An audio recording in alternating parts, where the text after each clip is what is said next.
Bolton saying the president is using the justice system to try to intimidate his opponents. Tony Waterman, Washington. After weeks of unrest in Madagascar, the new military leader, Colonel Michael Randrianarina, was sworn in as the transitional president after the former one was ousted. Ever since Isaac Lucando sent this report. As Madagascar prepares for Randrianarina's swearing in, the African Union has suspended the country following a military coup that ousted President Andry Rajoelina. Ironically, the same military unit that brought Rajoelina to power in 2009 has now removed him after weeks of youth-led protest over poverty, corruption, and rising living costs. According to the World Bank, about 75% of Madagascar's 30 million people live in poverty. The AU has also suspended Mali, Burkina Faso, and Guinea in the past following similar coups. Isaac Lucando, Dar es Salaam. And that was the Week in Review. That's Feature Story News. Nick Harper reporting. Odds are, if you've looked outside recently, you've noticed that all dogs everywhere are running. Scientists can't explain why all over the world dogs of every breed are running nonstop. I'm joined now by animal behavior expert Dr. Charles Davenport. Charles, what can you tell us? All we know for sure is that the dogs are running fast. But we don't know why the dogs are running? There are a few reasons that dogs normally run. Because they're excited or scared, or they see something they want far away, or because they're happy. However, usually, they don't run at the same time or in the same direction. Do we have any idea where the dogs are running? West. All the dogs are running west. Do we expect the dogs to ever stop running? We don't know. Animal behavior can evolve over time. Maybe running forever is just what the dogs do now. Dr. Davenport, is there any chance that the running dogs are somehow related to last night's blue meteor shower? Or the fact that horses are screaming? Inconclusive. Well, please keep us posted. Up next, where are all the children? This is the Onion News Network. Got Telegram? You can follow our channel there and discuss show prep with other listeners at telegram.freetalklive.com.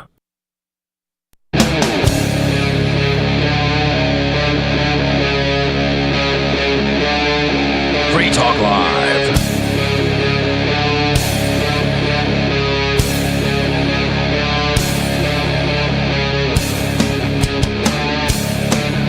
This is Free Talk Live.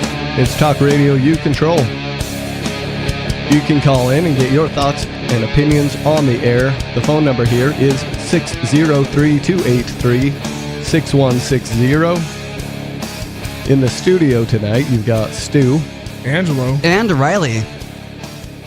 You're sounding a little under the weather tonight, Stu. Oh, you know, I got this thing that doesn't appear to be contagious. It started in my lungs and no, everybody was down for the Me and Bonnie were sick last week. Yeah, I was sick a little bit too. Yeah, like a maybe small, I got a mix of something like a light contagious cold from other people, but it started with it's kind of embarrassing, but I'll go ahead and tell this story on air because we all do dumb things. I found a really old piece of cannabis and I smoked it, and I think it may have molded, and it just ruined my lungs for a couple of days. And, yeah, that'll do it. That'll do it. And then it moved up into my sinus area. Does molded cannabis have a different smell than regular cannabis? Like that you could notice? Yeah, but when you're down to the last nug, dude, you're willing to look past the funky. Well, it wasn't even like that either. I would have been fine with that. I just thought I'd give it a try. And okay. It smells a little old, but I'm not above all that. So like, yeah, I can understand. I'll smoke resin. Yeah.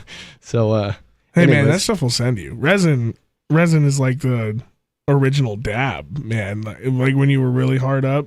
Mm-hmm. Yeah, it's good enough the Supervillains made a song about it. True. I've never had resin, but I've had dab. It's essentially kind of the same thing. Okay. Like decarboxylated tar that's left behind. It's like a really low quality of that. It's like if you took dab and then dropped a tiny piece of tire rubber into it or something. Okay. So anyways, I've got this story I wanted to talk about. There are plenty of articles we could have read, but I just picked arbitrarily one from Reuters, which is maybe a reputable news source. At least we think it's a reputable news source. Bitcoin Jesus strikes deal with Trump administration to resolve U.S. tax charge. Yay, boo. An early cryptocurrency investor dubbed Bitcoin Jesus has agreed to pay up to $49.9 $0.9 million to resolve charges he evaded tens of millions of dollars in taxes, the U.S. Department of Justice said in a court filing on Tuesday. Roger Ver entered into a deferred prosecution agreement. Anybody know what that is? Nope. The legalese term? It sounds like deferred prosecution. I think, don't quote me, I didn't take law in college at all. I think deferred prosecution is if you mess up again, they could technically come back and reapply the charges. Like it's deferred action. Okay. Well, he entered into one of those, resolving mail fraud and tax evasion charges in federal court in Los Angeles after publicly campaigning earlier this year for President Donald Trump to help him end this lawfare. Well, I'm glad he got a plea deal, but it sucks he has to go into a plea deal just to make his case go away. Well, what does this mean for, like, the definition? Is this setting precedent for anything? Or is this just kind of his get out of jail run?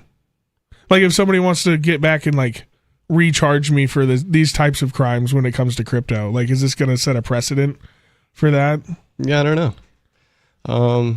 This is a pretty short article. It might say something about that. Ultimately, Trump did not pardon him, but the deal Ver reached with his administration, which has taken a friendly view of the crypto sector, will ensure he can avoid being sentenced to prison had he were convicted someday at trial. That's if he were convicted someday at trial, is what I think they meant to write.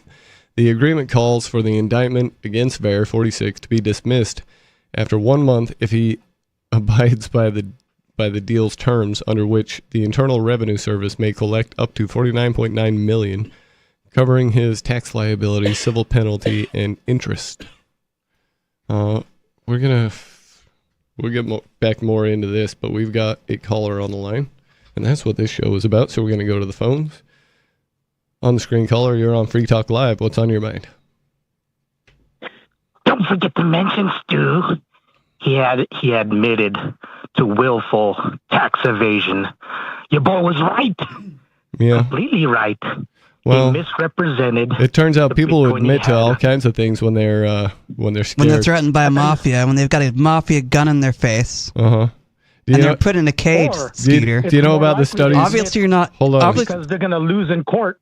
Hey, because Skeeter, the can you handle being put on? the evidence. Can you handle being put on hold tonight, or are you gonna have a fit? No, don't put me on hold. Why are you going to put? I didn't even establish my call yet. Did you guys even look at the evidence? Okay. Well, I just fact wanted that to he bring up hid the Bitcoin on his- studies they Well, did you're on interrupting torture. me. The fact that he hid the Bitcoin on his company balance sheets by giving the preparers only a dollar figure that was well underneath the current market value of that Bitcoin. Like, for instance, let me give you the numbers, right? He told his preparers that the Bitcoin on his company balance sheets were only worth about $1.5 million when they were worth almost $65 million. Okay. Does that show that he was trying to pay taxes, Stu? Does that indicate him trying to pay taxes? Well, what do you want me to say here? Because that's perfectly fine with me. If he tried to hide his Bitcoin from the U.S. government, that's thank you for your service kind of thing. Thank you for your service. He took advantage of citizen privileges. What? In order to accumulate that, in order to make that Bitcoin. Then why didn't he renounce citizenship and acquire his fortune that way before he accrued a tax liability? Why didn't he renounce citizenship and make his fortune without citizenship? Well, why didn't he do that? Because it wasn't about. He didn't renounce his citizenship because he had a fortune. He renounced his citizenship because those guys wouldn't leave him alone. And they kept saying he was selling explosives online when he had like a fireworks company. Yeah, all he had to do in order for the government to leave him alone was renounce citizenship. Yeah, that's all he had to do. Is that why the government continued to harass him after he renounced citizenship? That and pay a whole bunch of money. After he acquired a fortune, did he want to leave? And that's evidence in how this transpired. Okay, so He you didn't said leave until after he acquired a fortune here. you said it was worth And he's how much? crying about paying 65 taxes. million at the time? It was 70 something thousand Bitcoin on his company balance sheets. Yeah, but On what his was the balance price sheets, of the time? They were recorded at cost at approximately $19 per Bitcoin, Okay. which totaled $1.5 million only. Uh-huh. Do you know what would have happened if he tried to Him sell? trying to pay taxes? Do you know what would have happened if he tried to sell more than maybe a couple $1 million worth of Bitcoin at that time? Guess The what? market was so small, it would have just crashed the price. He sold Okay. probably as much as he could. Okay, right? let's assume that. If he sold all his Bitcoin, it'd drive it back down under $1. I'll give you that, Stu. Guess what? Guess what else is taxable when you take distribution from your U.S. company? So when he took possession of those, let's say they would have gone down to zero, he could have claimed the loss. He took distribution in 2017, and guess what he did with it? He actually sold it. There was no liquidity issues in 2017, and that is a taxable event for even a foreigner. All right, but I'm having a hard What do you time say figuring that? out how they're saying that he owes 48 million if No. if you just said it was worth You 65 million can't at the just hand time. that away. What's You the can't just tax? hand What's the that tax away. rate on leaving? They want like 85% of what you have. No, long-term capital gains, about 20%. Well, that's pretty steep. He That's still a good would've- slap in the He still face. would have had the same obligation from his 2017 actions. He took distribution probably to try to crash Bitcoin and pump up Bitcoin Cash. That was during the fork. Remember? Oh, I remember that. That's probably. Vividly. I'm just speculating, but that's probably his motivation. He took the Bitcoin from his companies. He hid the Bitcoin on his balance sheet on renunciation. He didn't tell the preparers how much Bitcoin he had on there, or else I know those preparers would have told him he probably should have, calculated something, at least. Hadn't close he to the already market value renounced of before that? $800.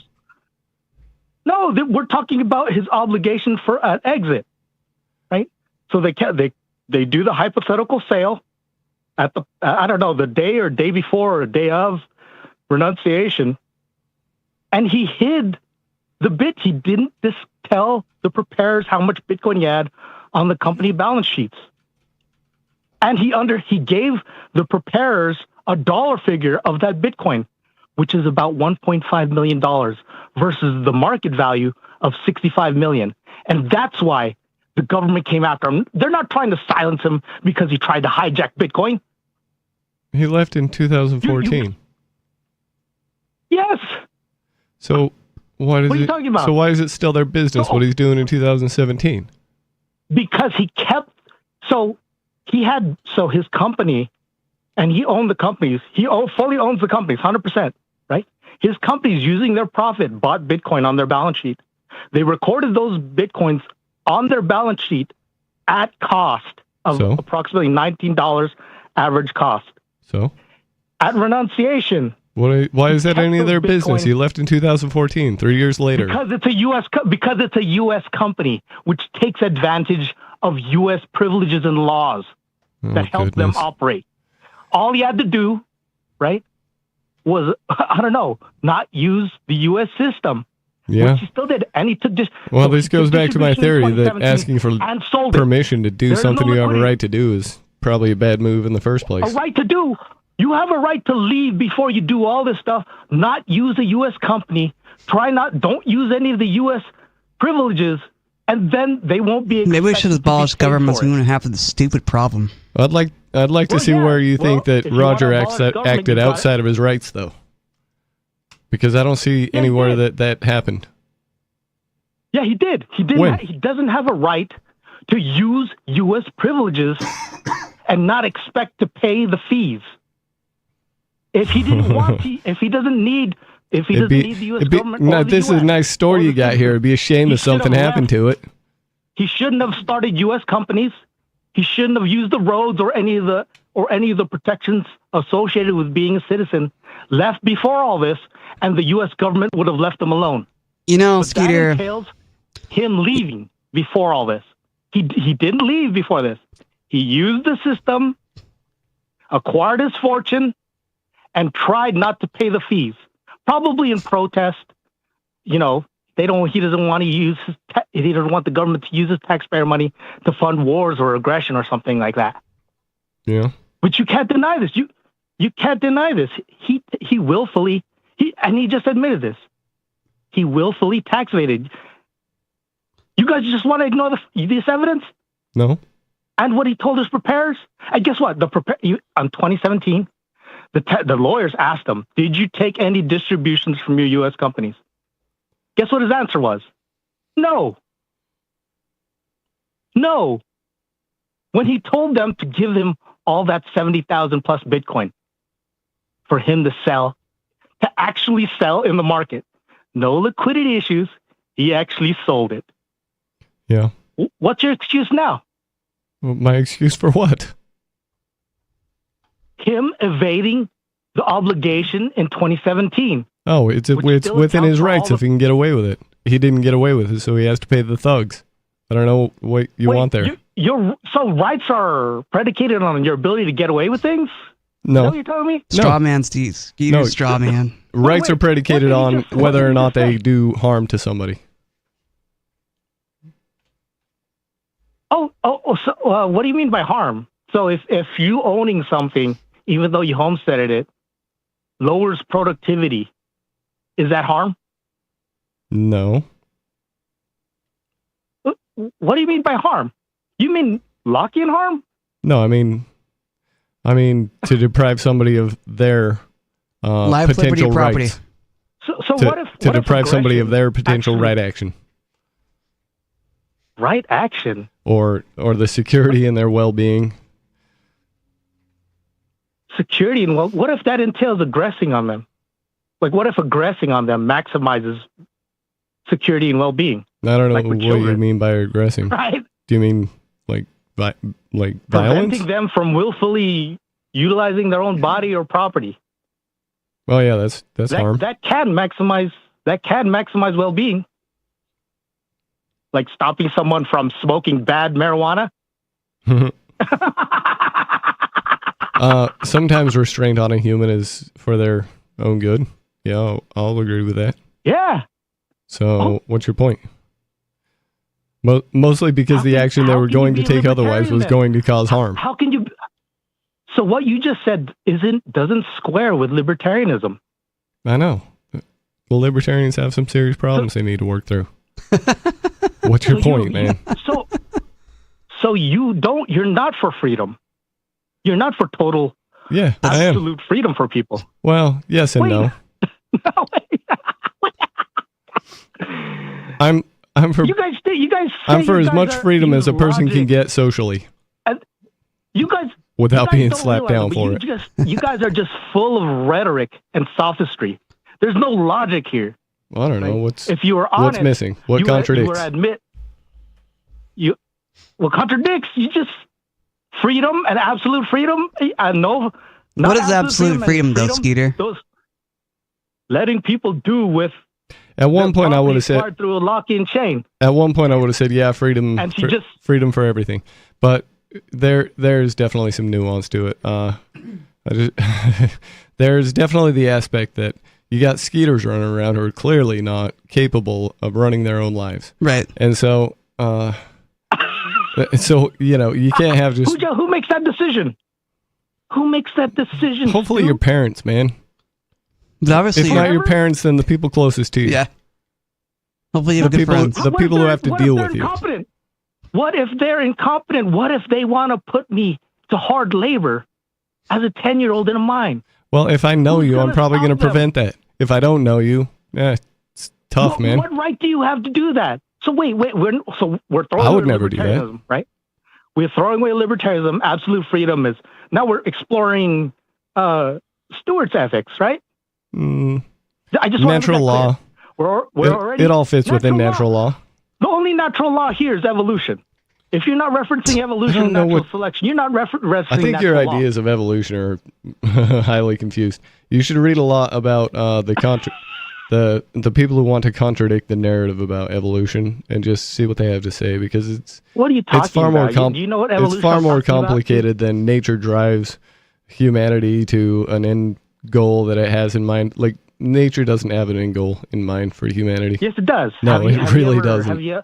I just found this out, right? Unless I mean, it's like I to be don't know if consumed AI in fire at some point when the sun blows there- up. But other than something that, like that. I mean, you got to consider all these death equilibria, like the fact that things go extinct. We have to understand how that plays into morality, existence, and extinction. Right? Have you ever read I just found this out.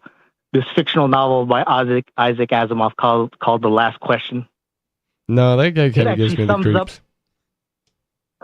Yeah, I don't know who he is. I know he writes a lot of robot fiction stuff. I don't read fiction, but I don't know if AI just recommended this to me offhand, but it actually aligns with what the goal I'm talking about, right? A state of intelligent acting things, or a state of the universe that generates zero entropy, right? That's what it's forcing us toward. And you can actually show this mathematically sooner or later. Yes, it does. I don't know. That's what. Maybe. That's what. Get you your asked- evidence you for that asked me what- together, Skeeter, and call us back another time. That was a better call than usual. Thanks. Well, zero entropy is just isn't that like completely against the laws of like thermodynamics? Don't you need energy to rise and fall for anything to move? Like, I would think things so. always have to transfer state. Yeah, there's definitely Like zero entropy to me is just that's like we're talking about like non-Newtonian physics. That's too much. Yeah, See, there's definitely polarity and a balance in all things. Oh yeah, there has to be a polarity and a balance in all things. Otherwise, we would not exist. I mean, think about it. You're when you eat food, your body breaks it down so you can get the nutrition out of it, hopefully, or and the energy out of it, hopefully, if your body's processing things correctly. Mm-hmm. And if you're not breaking down food, entropy, you're not surviving. Your body is a chemistry lab. It's Yeah. breaking things down all the time. Your muscles are entropic in order to get bigger. That's right. Things happen in an ebb and flow kind of, like life comes from death sort of cycles all the time. And for humans to think systematically like this and to be so bold as to think that we know exactly what things, are indicating when there's so much nuance to it it's astounding. We've got another caller on the line, though, so we're going to go to the phones. On the screen, caller, you're on Free Talk Live. What's on your mind? Hey, I just want to talk a little about not reading the sources, but learning through the filter of someone else's interpretation of that source. Skeeter, who I do respect, I think he's intelligent, but his understanding of Locke, I do a little bit of back and forth with him over the email. Well, I asked him one time, did you ever read Locke? And he said, no, I learned through other people's commentary. I'm like, well, how can you know that what they're saying is correct? And he also relies on AI a lot, and he seems to trust AI. And that's the same problem I have with, I call him Moon Man. He called in, I don't know, 3 or 4 months ago, shilling his so-called web page, rbse.us/moon./AI, whatever. Anyway, all that was like Moon Man basically put in a question about conspiracies about the moon landing, and he wanted the AI to prove that the moon landing was real. And so, of course, the AI just gathers that information, from other people's commentary. And Moon Man really had no idea. He had not done the research himself. And I think Skeeter's more advanced than that, for sure. But I would warn anybody, not just Skeeter and Moon Man, if you're trusting AI, or not only AI, but other people's interpretations. Skeeter often talks about John Locke, why he's wrong, why Mises is wrong, why Rothbard is wrong, et cetera, et cetera. And I'm not saying I've read all of these, but until you actually read the book. Hey, we're coming up against it. We can hold you over if you'd like. Sure. Okay. Yep. We'll put you on hold. We'll get back to this after the break. I think I know what you're getting at. Sometimes original source is good, and then the extra commentary on it is really enlightening. Give us a call. The phone number here is 603-283-6160. It's Free Talk Live.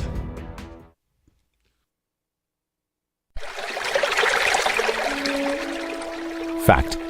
The new NSA data center in Utah requires 1.7 million gallons of water every single day to operate. Billions of Fourth Amendment violations need massive computers and the water to cool them. That water is being supplied by the state of Utah. Fact. There's absolutely nothing in the Constitution which requires your state to help the feds violate your rights. Our message to Utah: turn it off.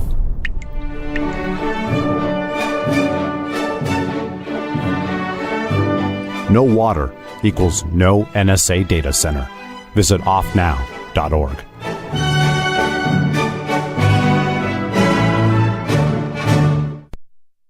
From Feature Story News in Washington, I'm Nick Harper with the Week in Review. This week, US President Donald Trump described the end of the Gaza conflict as the dawn of a new Middle East. On Monday, he visited Israel and Egypt, where he signed the official peace plan with other world leaders. The document, though, was not signed by Israel or Hamas, neither of which had representatives at the meeting. Ever since Kate Fisher sent this report. Mahmoud Abbas, the president of the Palestinian Authority, was there and shared a long handshake with Donald Trump in their first encounter since 2017.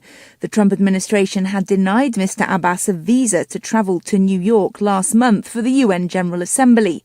The next phases of any agreement between Israel and Hamas would include thornier issues the two sides are yet to agree on, including a full withdrawal of Israeli forces and whether Hamas would agree to lay down its weapons.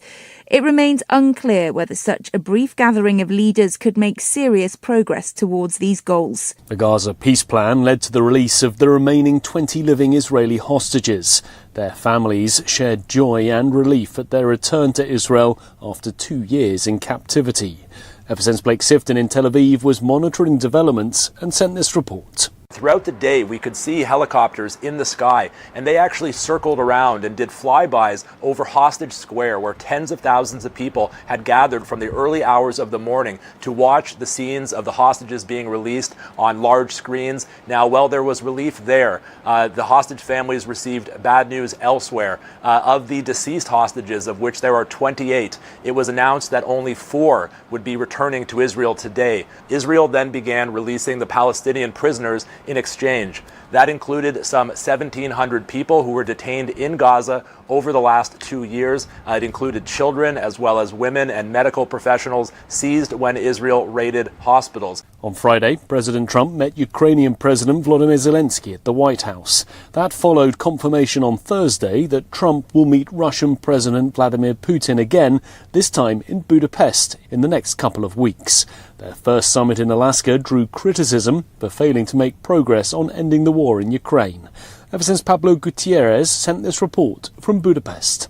U.S. President Donald Trump confirmed the Budapest talks after separate phone calls with Putin and Hungarian Prime Minister Viktor Orban. The White House said both sides agreed to continue discussions that began in Alaska in August. Orban said he spoke with Trump on Thursday and called the conversation encouraging, saying Hungary is honored to host talks focused on peace in Ukraine. Trump said the meeting could happen within about 2 weeks, with senior advisors from both sides scheduled to meet next week to prepare the agenda. From bureaus worldwide, this is FSN. Our Matrix server is about as free as internet chat can be. Join the existing rooms or create your own at chat.freetalklive.com.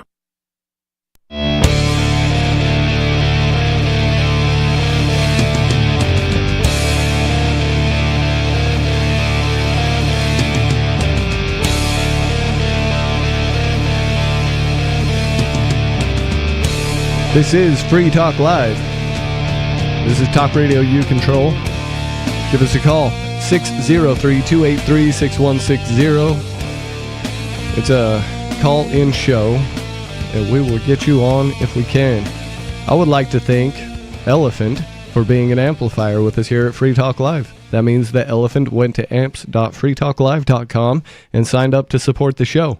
AMPS stands for Advertise, Market, Promote, and Support. Thanks again to Elephant and everyone who supports us. Again, that's amps.freetalklive.com if you'd like to check out the perks and benefits of becoming an amplifier. In the studio tonight, it's Stu. Angelo. Oh. Sorry. Getting censored. It's Stu. Angelo. And Riley. And we were talking with Tim on the phone, so we'll go straight back to the phones. Are you still there? I'm still here. Okay, good. We were talking about learning from sources. Yeah, know your sources. Know what they say. Yep, source versus commentary.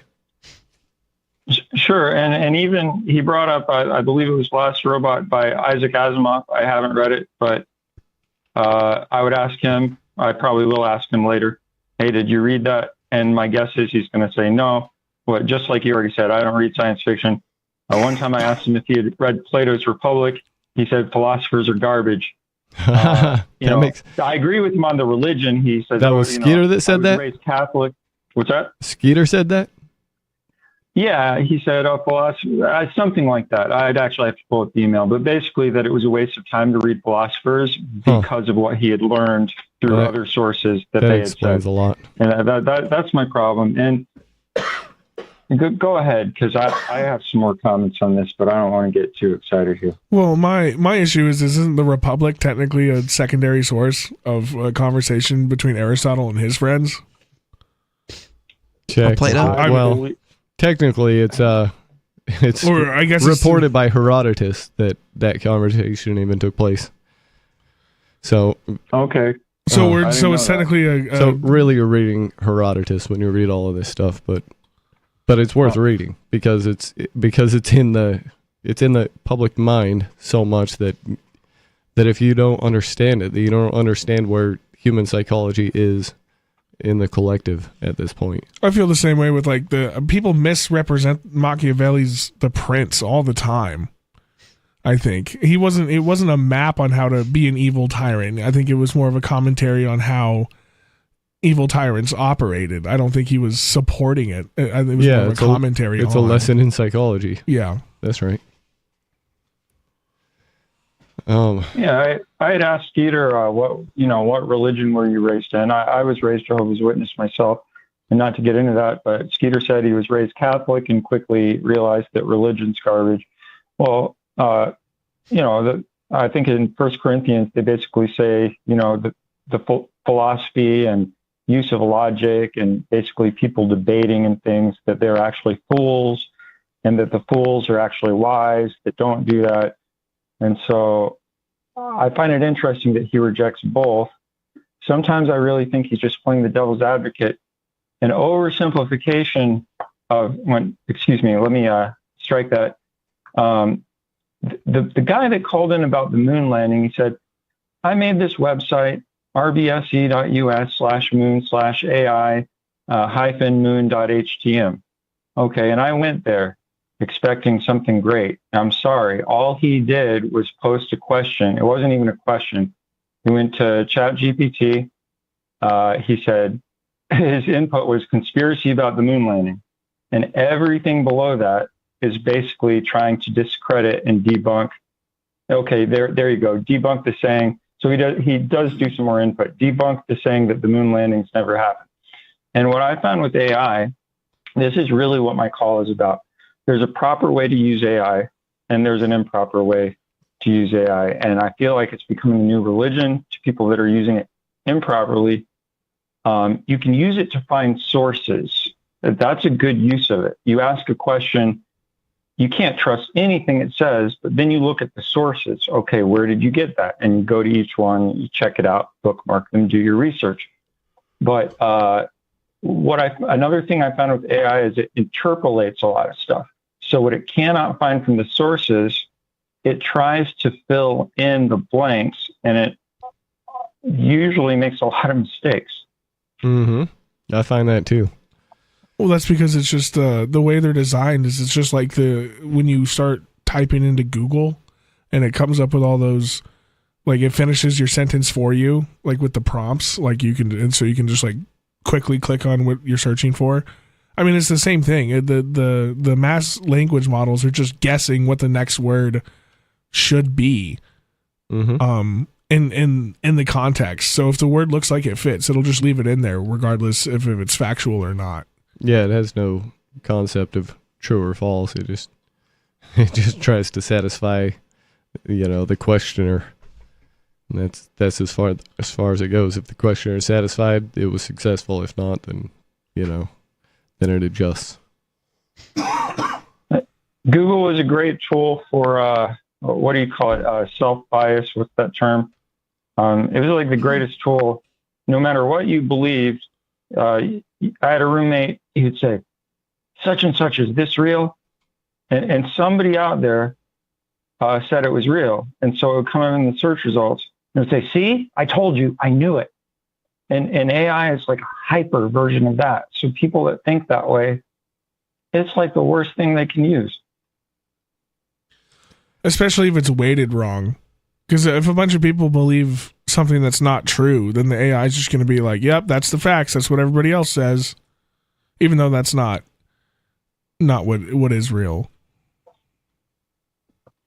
I would just say to anyone out there, especially high school and college students that are using this, because there's a lot of university students that are just, obviously they're not even, they're generating a paper and just turning it in. All the professors have AI checkers. I don't know how legal they are to use or not. I mean, they use them, they make a determination, but like, if you're going to do that, use it as an outline and don't be an idiot. But like, if you're just in a university because, I don't know, your parents sent you there and that's the expectation, I don't know.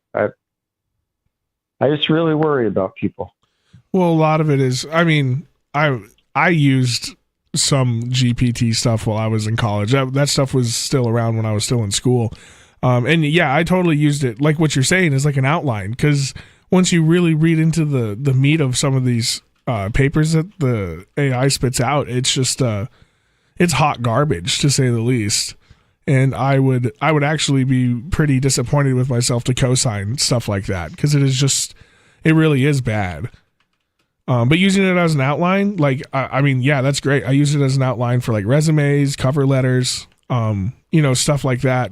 It's a great tool for those things, but don't rely on it completely. Like, I agree with you for sure. Use it as an outline is the way to go.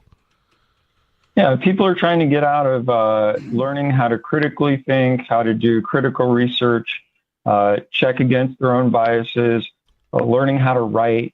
A calculator does not replace the ability to get at least the basic concepts of math. That was a big thing, I guess, when calculators came out before my time.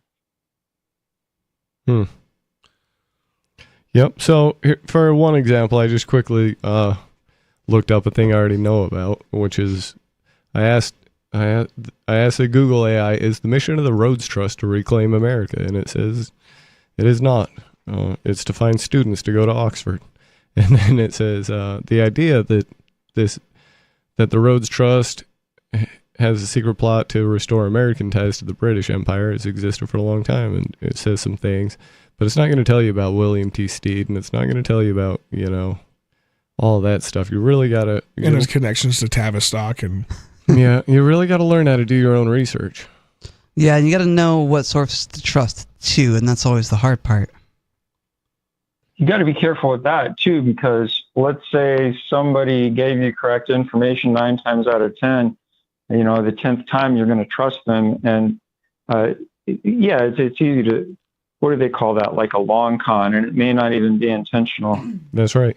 I did one right before that, and I asked if Rockefeller was an internationalist, and it said that he is, which he is, or was. He's dead now, but yeah, definitely internationalist. And people were like accusing him of it at the time, and it was a big controversy whether he was or wasn't selling out America. He openly admitted it. So... I mean, and the AI just told me that, the correct information on that one.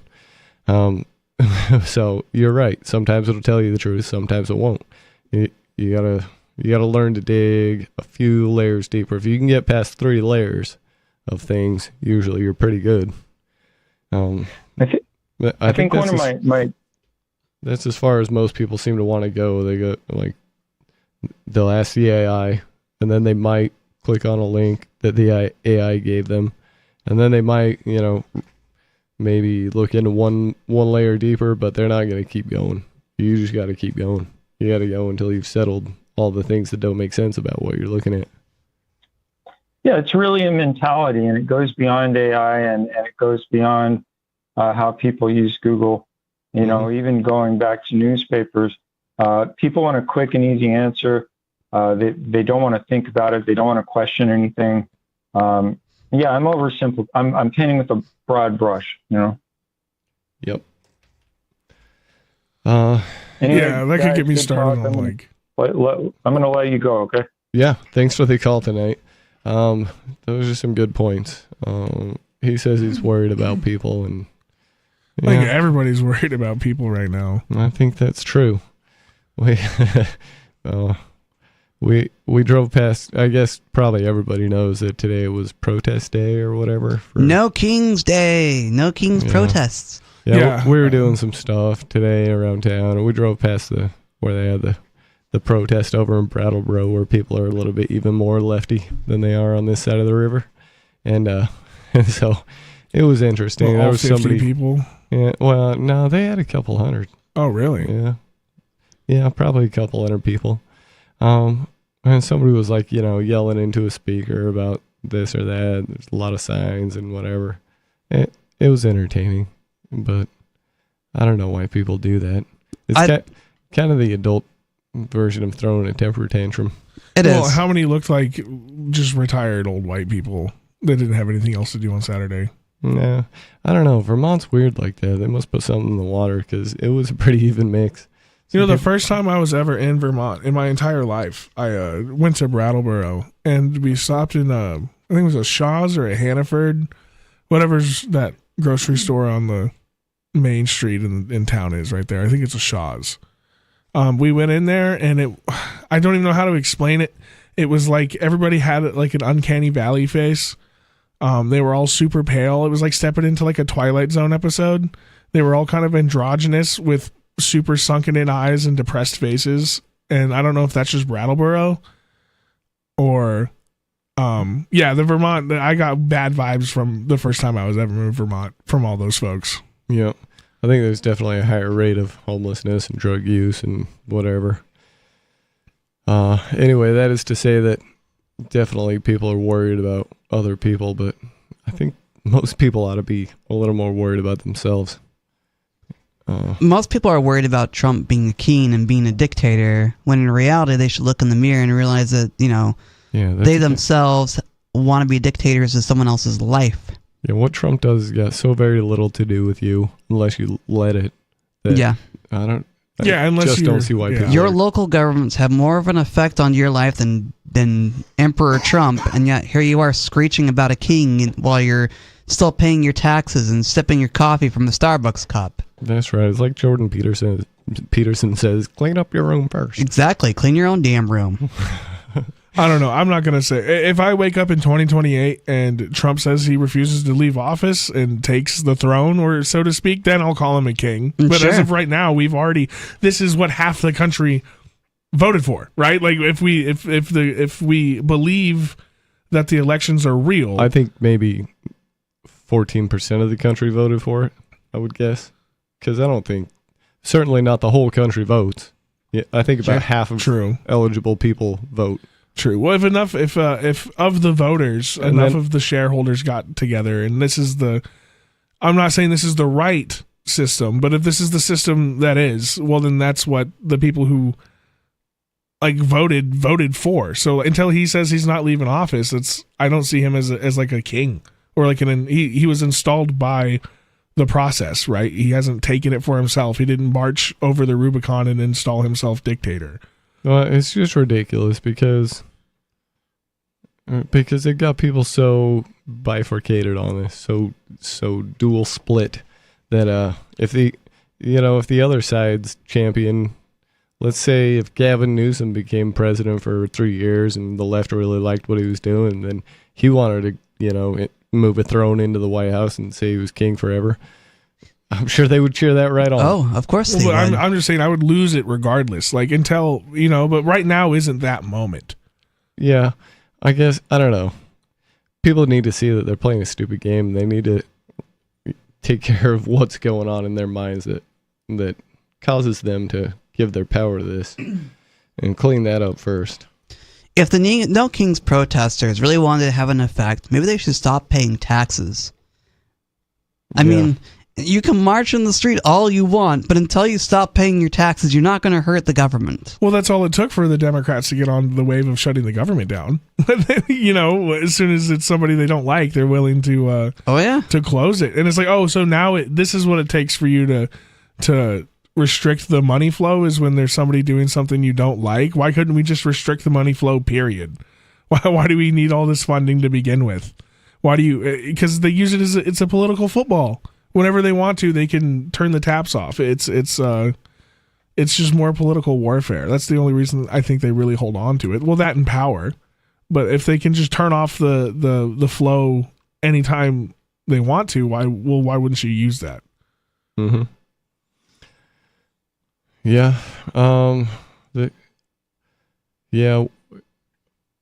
I don't know how long it takes a person to get to go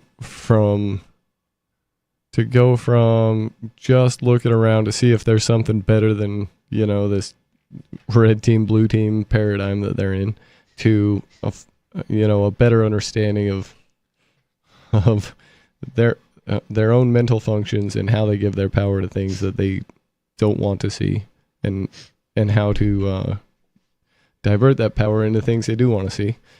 I wonder how long it takes on average for people to do that. Well, I think a lot of it stems from, it's almost like, the saying that, you'll be a Republican when you're 50. Like, you say that now. But a lot of, I think young people just have, they're rebellious to begin with. So they start looking at, what's wrong with what's happening. And they look at who's in power at the time they're teenagers. And they say, it's obviously those guys who are in charge, so why don't we just replace them with the other side? When in reality, there is no other side. It's just, that's fake. But they're looking for somebody to blame. And in the moment, as rebellious teenagers and young adults, they see the party in power as the ones to blame, whether it be the right or the left. So when they get into voting age, they vote in the opposite party because they say, man, those guys were whack when I was a teenager, so I'm going to vote for the other party. Yeah, or they'll go the opposite way that their parents did, or the same way their parents did, or whatever it is. It's usually not a well thought out process that leads somebody to the statist mentality, where they think that what's going on is good. If they classically educated everybody like they used to, with grammar, logic, rhetoric, and the standard, just gave everybody their standard thinking faculties intact instead of destroying it through 15,000 hours of government indoctrination, I think, it would be a lot different. People wouldn't be so easily fooled, but they are, and this is where we are now. It almost feels like we're approaching the second Dark Ages. And it seems like people want it too. Like people are just kind of hell-bent on total destruction. Well, because we're lazy. We don't want to think for ourselves. We want someone else to do the thinking for us. We want someone else to take charge for us. That was the biggest sin, I think, that that was ever done in all of this social engineering stuff. It was just the learned helplessness and programming people to think that learning is hard or painful. Because that's really what you got out of going to school, is learning. You learned that opening up a non-fictional book is going to be painful and it's going to be work and you're not going to like it. But that's not the way it is. No. You start reading the books that you want and not the ones that you're told to, and you can get a lot out of it. Well, be careful with that. All the girls are just reading smut now, so only take that so far. We started making everybody read again, and the women just said, "Okay, we'll read porn," and that's what they're doing now. Yeah, non-fictional reading nonfiction. There definitely is that smut novel. I don't remember the name of it, but there's a popular one out there that women love to read. A lot of women love to read anyway. Yeah, something about monster milking farm. I don't know. We're not going to get into it. It's messed up. But I don't know anything about that stuff. It's yeah. Don't go down that it's rabbit hole. Female gooners, dude. It's like the porn addiction in young women is starting to like up, but they don't watch it. They read is that it. because all the young men have turned into young ladies? Probably. Maybe to a point, or the male gooners don't talk to the women at all. They just stay inside watching their videos. So the chicks are like, well, then I'll just read it because I'm not talking to any boys. Mm. Oh boy. Yeah. Wow. That's a whole nother. That's a whole other show. Yeah, that's a whole other topic. I mean, we could talk about the degrading of modern dating and men and women and how they're all turning against each other.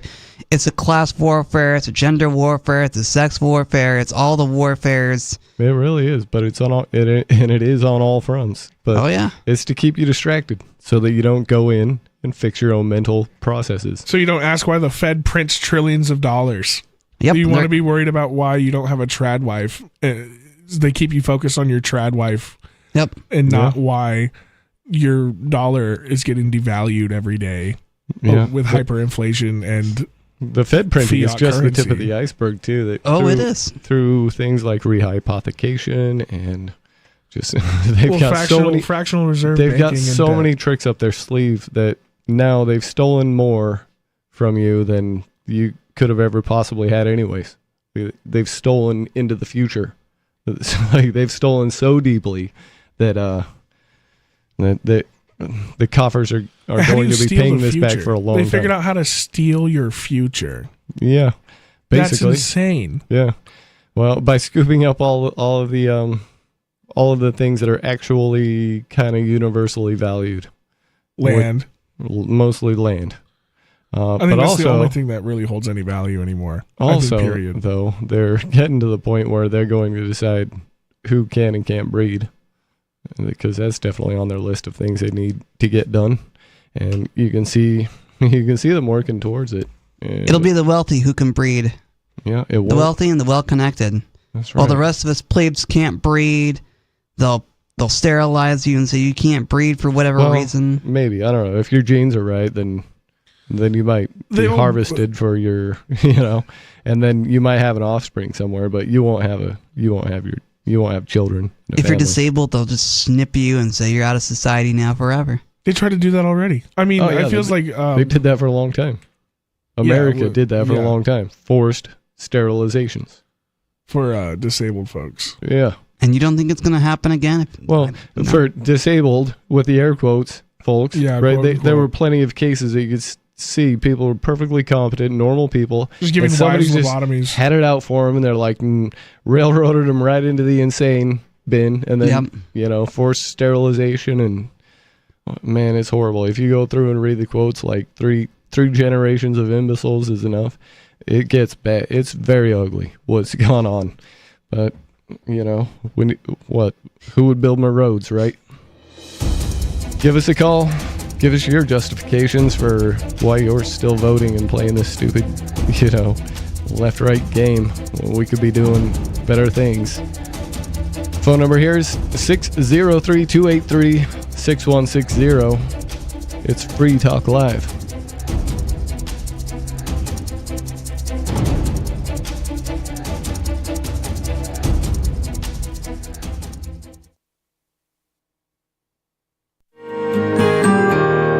So the protection of life, liberty, and property is what the Free State Project is all about. But it's an effort to move 20,000 people who understand. It's about demonstrating to the entire country that, we can have a free market, a truly free market. Making it just a freer, great place to live. It's the world's largest voluntarist libertarian community, and it's only getting bigger. That's amazing, to be able to move to a place where other people passionately believe in being free and independent. What the Free State Project is managing to do, though, is to put their money where their mouth is. Physically getting up across the country and saying, let's go someplace and let's demonstrate the power of these ideas. There's a lot of kind of philosophy that surrounds liberty. There's a lot of thinking about it and talking about it. But here in New Hampshire, people are doing it. 101 Reasons Liberty Lives in New Hampshire, a documentary by Free State Project Early Movers. Watch it free at 101reasonsfilm.com. 101reasonsfilm.com.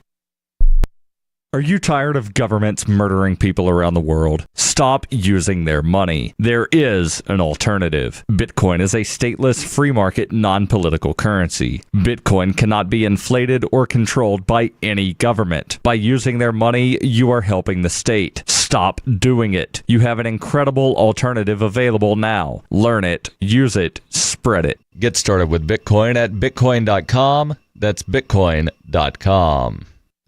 What if you want to hear the latest episode of Free Talk Live, but all you have is your phone, you forgot to download our archive, and you have no data connection? You can call our Listen line at 641-793-0191. That's a long-distance number, so you may incur charges. If not, listen as long as you want. 641-793-0191. The Free Talk Live Listen line, 641-793-0191.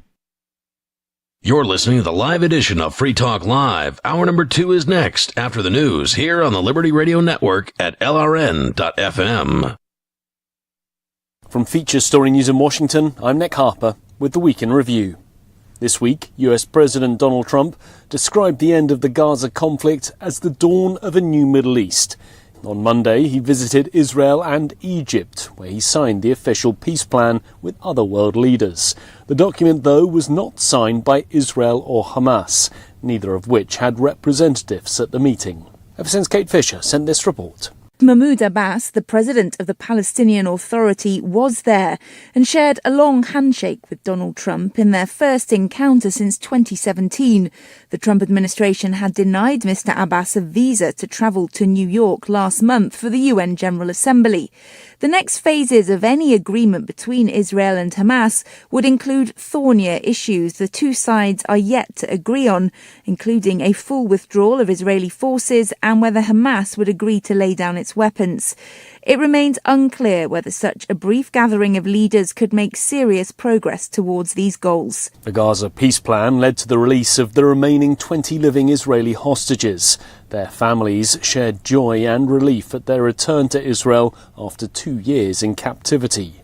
Ever since Blake Sifton in Tel Aviv was monitoring developments and sent this report. Throughout the day, we could see helicopters in the sky, and they actually circled around and did flybys over Hostage Square, where tens of thousands of people had gathered from the early hours of the morning to watch the scenes of the hostages being released on large screens. Now, while there was relief there, the hostage families received bad news elsewhere. Of the deceased hostages, of which there are 28, it was announced that only 4 would be returning to Israel today. Israel then began releasing the Palestinian prisoners in exchange. That included some 1,700 people who were detained in Gaza over the last 2 years. It included children as well as women and medical professionals seized when Israel raided hospitals. On Friday, President Trump met Ukrainian President Volodymyr Zelensky at the White House. That followed confirmation on Thursday that Trump will meet Russian President Vladimir Putin again, this time in Budapest, in the next couple of weeks. Their first summit in Alaska drew criticism for failing to make progress on ending the war in Ukraine. Ever since Pablo Gutierrez sent this report from Budapest. U.S. President Donald Trump confirmed the Budapest talks after separate phone calls with Putin and Hungarian Prime Minister Viktor Orban. The White House said both sides agreed to continue discussions that began in Alaska in August. Orban said he spoke with Trump on Thursday and called the conversation encouraging, saying Hungary is honored to host talks focused on peace in Ukraine. Trump said the meeting could happen within about 2 weeks, with senior advisors from both sides scheduled to meet next week to prepare the agenda. From bureaus worldwide, this is FSN. This week, President Donald Trump's former national security advisor turned political foe, John Bolton, pleaded not guilty to charges of unlawfully storing and sharing classified information. Bolton didn't speak to the media as he turned himself in at a Maryland courthouse early Friday morning, a day after a grand jury in the state had handed an 18-count indictment. FSN's Tony Waterman was following the court proceedings. Prosecutors claim Bolton used personal email accounts to share more than 1,000 diary-like entries containing top-secret information with 2 relatives, including intelligence on foreign leaders and foreign attack plans. Bolton's lawyer says the records were unclassified and known to the FBI as far back as 2021. That was around the time Bolton's personal email was hacked by Iran. Prosecutors say he failed to mention that the hackers may have gained access to sensitive information. Bolton is the third Trump adversary to be indicted in recent weeks. Bolton saying the president is using the justice system to try to intimidate his opponents. Tony Waterman, Washington. After weeks of unrest in Madagascar, the new military leader, Colonel Michael Randrianarina, was sworn in as the transitional president after the former one was ousted. Ever since Isaac Lucando sent this report. As Madagascar prepares for Randrianarina's swearing in, the African Union has suspended the country following a military coup that ousted President Andry Rajoelina. Ironically, the same military unit that brought Rajoelina to power in 2009 has now removed him after weeks of youth-led protest over poverty, corruption, and rising living costs. According to the World Bank, about 75% of Madagascar's 30 million people live in poverty. The AU has also suspended Mali, Burkina Faso, and Guinea in the past following similar coups. Isaac Lucando, Dar es Salaam. And that was the Week in Review. That's Feature Story News. Nick Harper reporting. During a curt Skype session earlier this afternoon, local Williamsburg resident 29-year-old Cormac Flanagan reminded his mother to, quote, try and be more careful after she forgot to pay his cell phone bill. Mom, the phone company called today about my cell phone bill. Oh, I'm so sorry. I completely forgot. No, Mom, I'm not mad, but you have to stay on top of these things, you know. I know, You can't keep waiting until the last minute like this. Well, I don't want to have to keep reminding you every month. You know, I need my phone. I use it every day. I need my phone. I'm constantly using it. I'm so bad. I'm really sorry. I'll get on it today. All right, you know, just so you know, this really easy thing you can do. You know, there's this online auto pay. It just deducts from your bank account every month. Yeah, quite yeah. easy. I know. It's fine. Just don't let it become a pattern. You know, I know you can do better than this. Okay. I promise. I'll get on it today. Okay. This is the Onion News Network. You can stick it to the man and big tech. Join our FTL social mastodon at social.freetalklive.com.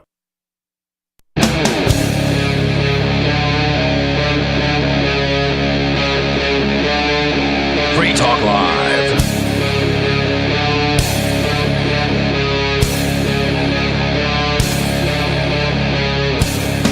This is Free Talk Live. It's talk radio you control.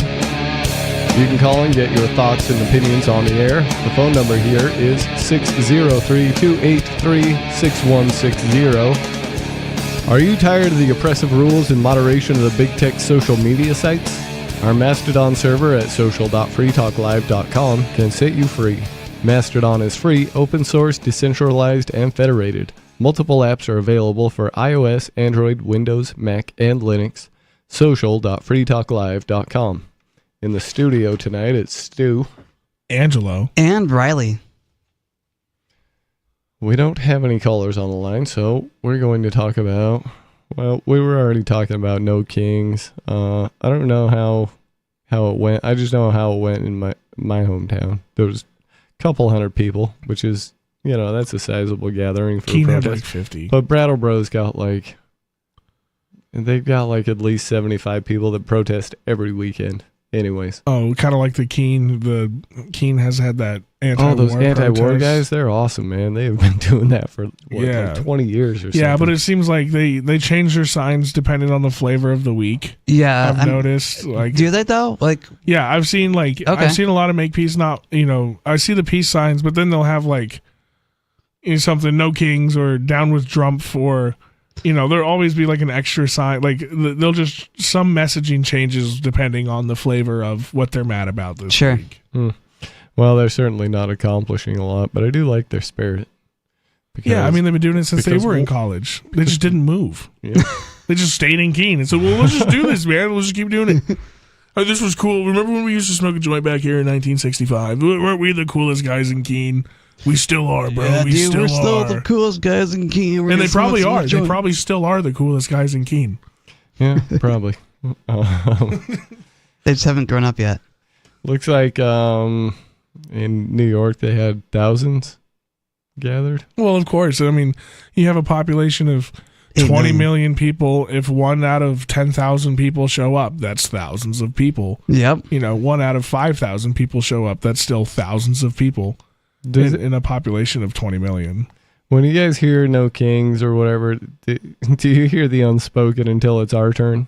After the no kings until it's our turn? With this protest, I definitely do, because the Democrats think that being against kings is edgy, but, us libertarian types are against authority, period.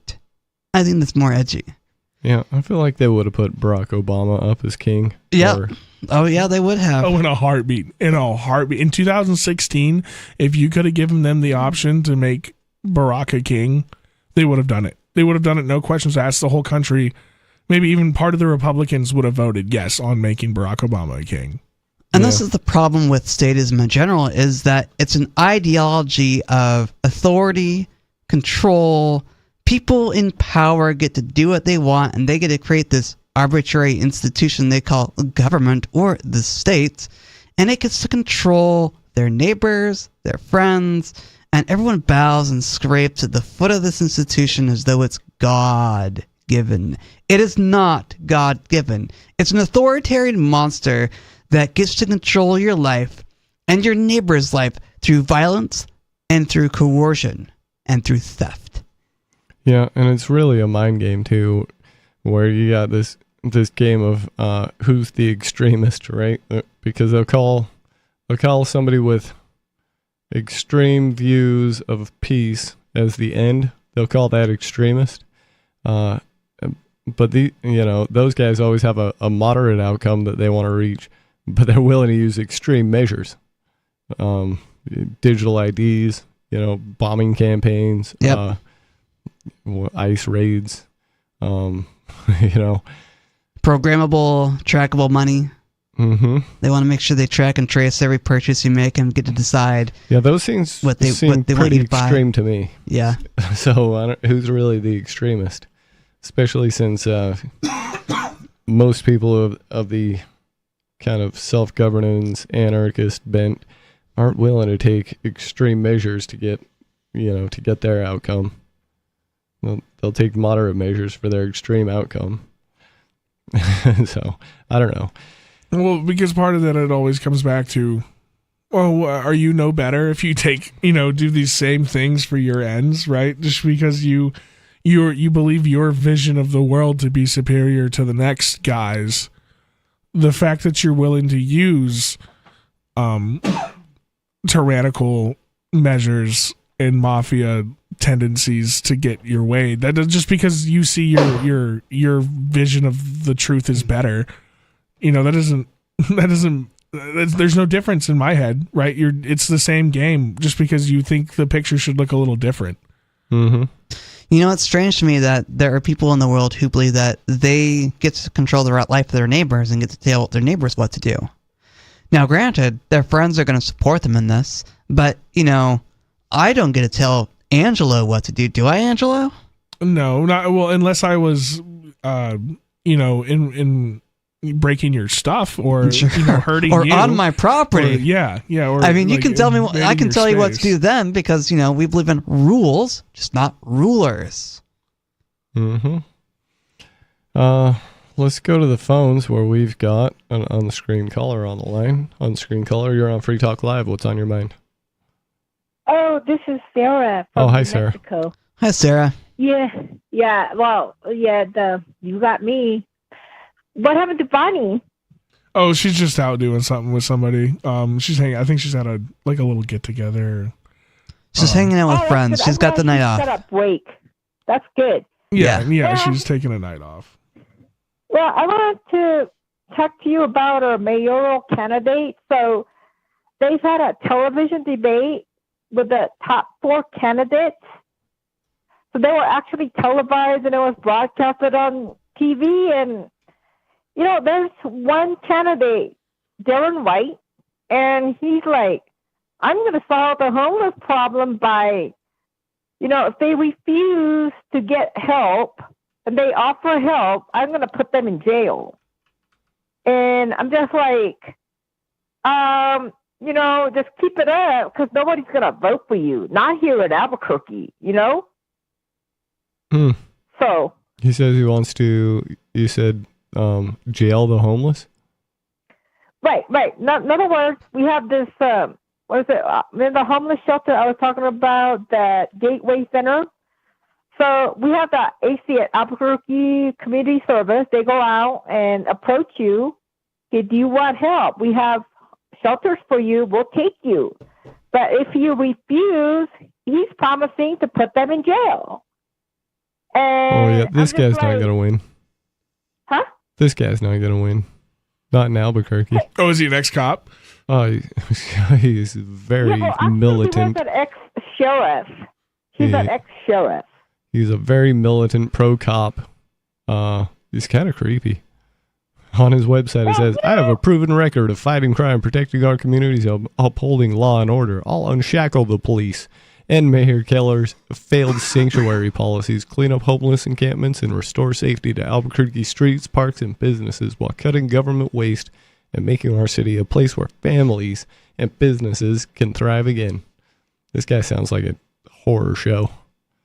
Sure does. You know what? I mean, I was thinking he's a Republican, and that might fly like in Republican red state, or what are cities that like that kind of stuff? They just want to run out the homeless, right? But, Albuquerque, Santa Fe, New Mexico, we're Democrat city. I think he's just opening his big mouth and hanging himself up every time he comes on the debate. What do you think about it? Yeah, well, I think that sounds like a silly idea. If anything, you should just make it legal to protect your property in Albuquerque from the homeless. Don't throw the homeless in jail, but if the homeless are going to terrorize people, make them afraid of terrorizing people because people will bite back. Oh, yeah.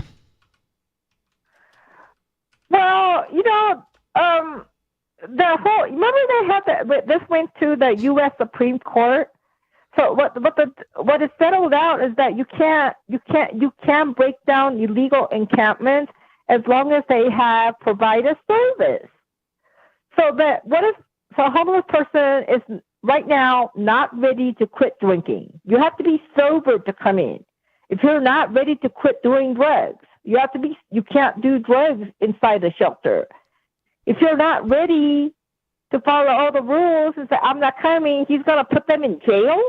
I mean, not with our New Mexico Supreme Court. That's going to get challenged and tossed out if he ever got elected and tried to do that stuff.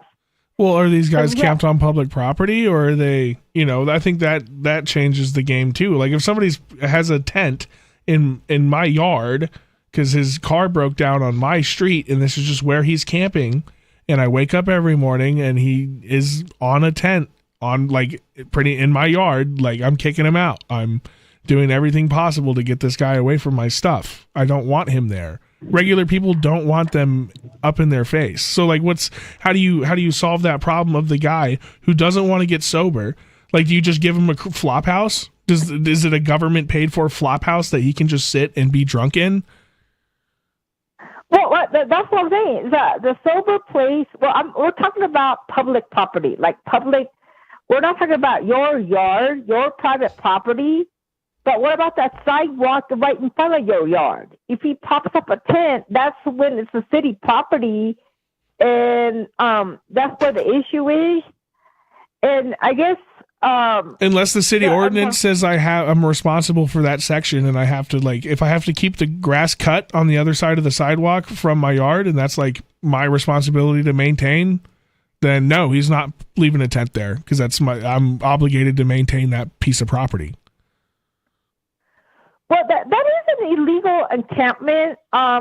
They can enforce it, but that's what he's promising. So I don't know. I mean, what Republican Mayor Berry before this was that he turned a real life jail, and he promised that it was going to be a so-called temporary shelter, and it turned into a permanent shelter. And the whole idea is that the girls, I was talking to them, it's like, this is homeless jail. This is jail. It used to be a jail. And we're like, you know what? We're treated like a criminal. You know, homeless people, we might be mentally ill and might not hold a job or whatever, but we're not criminals. But when you come into that homeless jail shelter, it was a jail. So that's what this guy is doing. We're going to treat the homeless like they're criminals, you know? Which is wrong. But realistically, like, if you get what do you do with the folks who don't want to be clean and sober? What do you do with them? Do you just leave them on the sidewalk? And they drink themselves to death? Because that's what they'll do. You can't force somebody to be sober. You cannot do it. It is an impossibility. So like, what do you do, Sarah? Like, honestly, like, let's forget the Republican, because I think he's scary and I don't think he'll win. But seriously, you cannot force somebody to be sober. But if they don't want to, where do you put them? Well, what he's saying is that if they refuse to go to a shelter because they want to get high and drunk, I'm just gonna clean them up and throw them in jail so they get sobered up in there. That's his idea, is sobering them up. Okay, but is it just as kind to let them die in the gutter in front of your house? Like, that's because that's the alternative, because they don't want to be clean. What do you do with somebody who does not want to be clean? They don't want to do it. And you give them a house and they destroy it. Well, what do you do with people like that? Because there are people like that. I know a bunch of them. The nice thing is the free market has a solution to this. Well, do they just die in the gutter? Exactly. Well, yeah. So are you? Then you? It's terrible. Then you, as a person, are forced to sit there and have them sit in front of your house in that tent legally and die in the gutter. How is that? How is that good for your? How is that good for your quality of life or your children's quality of life? I'm not trying to go on like a Republican tirade. These are just like real questions, though.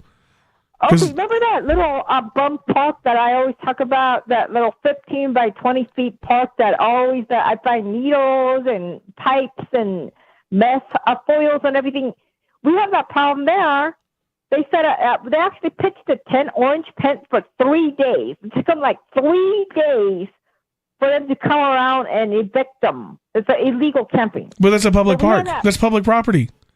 Why is that illegal? It's not your property. Technically, they're not breaking the law. It's a public. It's on a public park. Yeah, in Salt Lake, in Salt Lake they have 3 or 4 big parks downtown, and one of them they just kind of abandoned to those people, and they let them have it. It's called Pioneer Park, and you just don't really go there because that's where the junkies are, and it's okay. Like, they got to be somewhere. So wait a minute, you have this park in New Hampshire? You got a park like no, that's in Utah. No, that's we do have a park like that in New Hampshire, dude. It's right down the street from here. It's called the Ashwellet Park, and there's a bunch of homeless people camping in it right now. Okay, and I've never been there, and that's probably why. Yeah, because it's scary to go there. It used to be a really. I've been to the other parks, like Robin Hood Park is nice. Robin Hood Park's nice. Love it. I love Goose Pond. That park there around the pond, beautiful. Mm-hmm. But yeah, the Ashwellet Trail is no, it's a no-go zone anymore. Like Bonnie won't walk down it. She's scared. Yep. You kind of her taxes pay for it. You kind of just got to let them pick a spot though, and then don't go there anymore. But why do I have to pay for it? Well, that's a different problem. I mean, you're being stolen from anyways. True. So what they spend it on is different. That's already plunder. So do the cops to let them have it? Pretty much. Yeah, let them have it. Yeah, they just kind of let them, as long as once they become an eyesore. If you're visible from the street, they'll kick you out.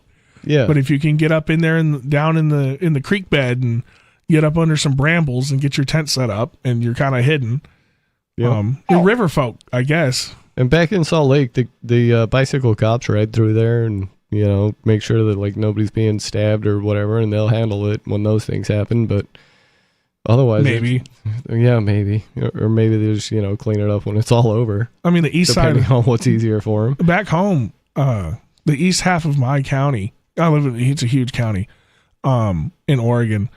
I think it's the 3rd biggest county in Oregon. But the east half, dude, the cops don't show up. You get a call, somebody got shot, somebody got stabbed. The cops ain't going to be out there for 2 or 3 days. They don't care. And there's a whole lot of the slums. Is that no, it's like the red light? wilds, dude. It's like the desert. It's uninhabited. It's folks out there homesteading, like really roughing it. It's like the darkest part of the lower 48's out there. The least amount of light pollution in this whole nation, pretty much. It's the middle of nowhere. But I mean, it's only 45 minutes to an hour drive, and those guys are paying the same taxes, and the cops just don't care. Yeah, and if I remember right, I heard a story on Free Talk Live a while back where the local cops had gone and kicked out a homeless encampment behind the Hannaford or something, and they weren't bothering anybody over there, and they were perfectly fine, and they could have been left there, and the Hannaford was fine with it, and nobody was complaining at all. It's just, the cops Government business bureaucrats trying to solve a problem. Yeah. They see somebody building a sandcastle, they got to go kick it over. If someone wants to lend their property to, solve their homeless problem, that's fine. What I have a problem with is forcing my neighbor or forcing someone like Angelo to pay for a problem I want to solve. If I want to solve the homelessness problem, I'm not going to rob Angelo, tell me to solve the homelessness problem. I'm going to do it myself. But you're literally asking for, this is an impossibility. Unless you want to throw the guy in jail, there's always going to be these homeless addicts that live in the gutter. It's been a thing since the times of the Bible. Oh, yeah. Yep. Thanks for the call, Sarah. If you want to fix the homeless problem, you got to fix the incentives that make people homeless and strung out. You got to give them something better to do. Even then, that's not... A lot of times people resort to this type of a lifestyle because they're treated like a criminal anyways when they're, working at Dunkin' Donuts and trying to make it, and their car's all beat up and they can't afford to get it inspected, and the cops harass them for it, and then so they get treated like a criminal anyway. So why not just get high and sit in the gutter? That's true. But there's also, there's those folks that just can't get with the program. Yeah, I imagine those. They never will. I imagine those people had parents at some point, and that's where things went wrong. Sure. And that kind of goes back to the, fixing the social incentives, right? People don't parent their children anymore. They've outsourced that to the government as well as everything else. And so, don't be surprised when kids come home talking like Romans because you sent them to the Caesar school. Exactly. No, that's pretty deep. Yeah. Well, when you teach people to support the empire and support the system, they're going to support the empire and the system. When you teach people to think for themselves, they might question the validity of the empire and the system. We can't have that, because if people start questioning the validity of the empire and the system, then they're going to be realizing that, the empire and the system aren't doing anything for me. Let's do something entirely different. We can't have people doing different things. We got to keep them locked in the system that's going to make them perpetual slaves for generation after generation. Well, that's why Rome worked in the beginning, was because the system did something for you. There was that buy-in, dude. If I was a soldier for X amount of years, I retired with a big old piece of land and a lot of money, right? There was something in it for me. So I would buy into this idea that is Rome. And eventually they turned their backs on their citizens. It no longer became a system that provided anything positive to be a part of, and betrayed the people who built it. Yeah, the thing that got us support was, stories of, women could walk with bags full of gold for thousands of miles and not get robbed or anything happen to them, and that was because of the security provided by the Roman soldiers. And so that's a positive, right? And that's what I mean. I feel like one of my problems with libertarians, to air it out, is like, I'm not against systems, because everything has a system, right? There's a ways of doing things that are better than others, right? Everything has a system. I'm against systems abusing those who are a part of it. Yeah. Right, those are two totally different things. Right, it's no rulers, it's not no rules. Yes, right. Yes, I'm not an anarchist. I guess I'm not. You know what I mean? I guess I'm not against no systems. Myself. Well, I just feel like there has to be a system at some level. Maybe not like a overarching federal government. Sure, I could be against that, but there's a system that's going to be in place. What do you mean by a system? How are you defining what a system looks like to you? Well, like even you trading a goat for chickens is a system. Okay. I can see that, yeah. Right, that's a system of trade. Yes. So okay. that has to exist at some level. I can see your perspective on that. I might tend to even agree. I might even go one step farther and say that there needs to be some level of human control over other human action, systematized. But what that looks like is not anywhere near what we have. You can give us a call. Let us know what you think about that. It's Free Talk Live. If you're looking for work, or even if you're not, here's an innocent mistake you really want to avoid. Never return calls before listening to your voicemail. Your wireless phone sends calls you didn't answer into voicemail, and it shows you phone numbers for calls you missed. Important. Don't call back callers you missed until you have first listened to your messages. Otherwise, you frustrate people who bothered to leave messages by asking them to repeat a message they just left as your voicemail greeting instructed them to. If you're a job applicant, this alone could be a deal killer. And even if you're not, there are few things you can convey to someone that are as fundamentally maddening as, "I didn't hear you." With money and attention so scarce now, effective communication skills have never been more important. For more tips for job seekers and everyone else, hit survivalspeech.com. I'm Holland Cook. From Feature Story News in Washington, I'm Nick Harper with the Week in Review. This week, US President Donald Trump described the end of the Gaza conflict as the dawn of a new Middle East. On Monday, he visited Israel and Egypt, where he signed the official peace plan with other world leaders. The document, though, was not signed by Israel or Hamas, neither of which had representatives at the meeting. Ever since Kate Fisher sent this report. Mahmoud Abbas, the president of the Palestinian Authority, was there and shared a long handshake with Donald Trump in their first encounter since 2017. The Trump administration had denied Mr. Abbas a visa to travel to New York last month for the UN General Assembly. The next phases of any agreement between Israel and Hamas would include thornier issues the two sides are yet to agree on, including a full withdrawal of Israeli forces and whether Hamas would agree to lay down its weapons. It remains unclear whether such a brief gathering of leaders could make serious progress towards these goals. The Gaza peace plan led to the release of the remaining 20 living Israeli hostages. Their families shared joy and relief at their return to Israel after 2 years in captivity.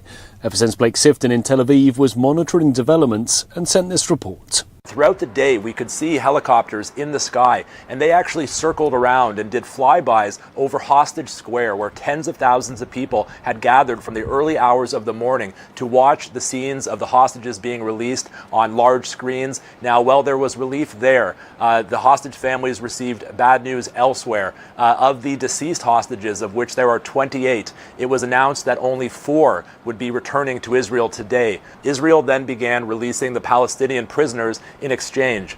That included some 1,700 people who were detained in Gaza over the last 2 years. It included children as well as women and medical professionals seized when Israel raided hospitals. On Friday, President Trump met Ukrainian President Volodymyr Zelensky at the White House. That followed confirmation on Thursday that Trump will meet Russian President Vladimir Putin again, this time in Budapest, in the next couple of weeks. Their first summit in Alaska drew criticism for failing to make progress on ending the war in Ukraine.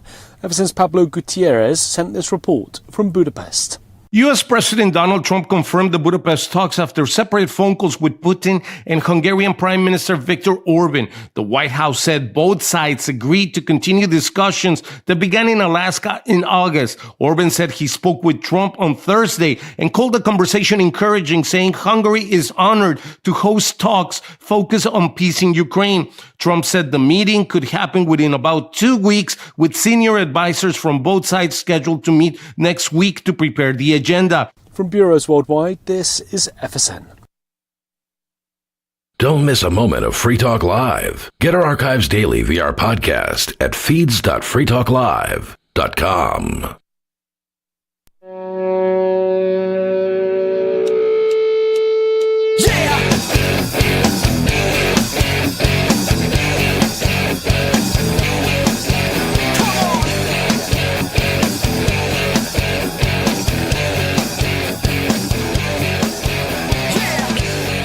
It's Free Talk Live.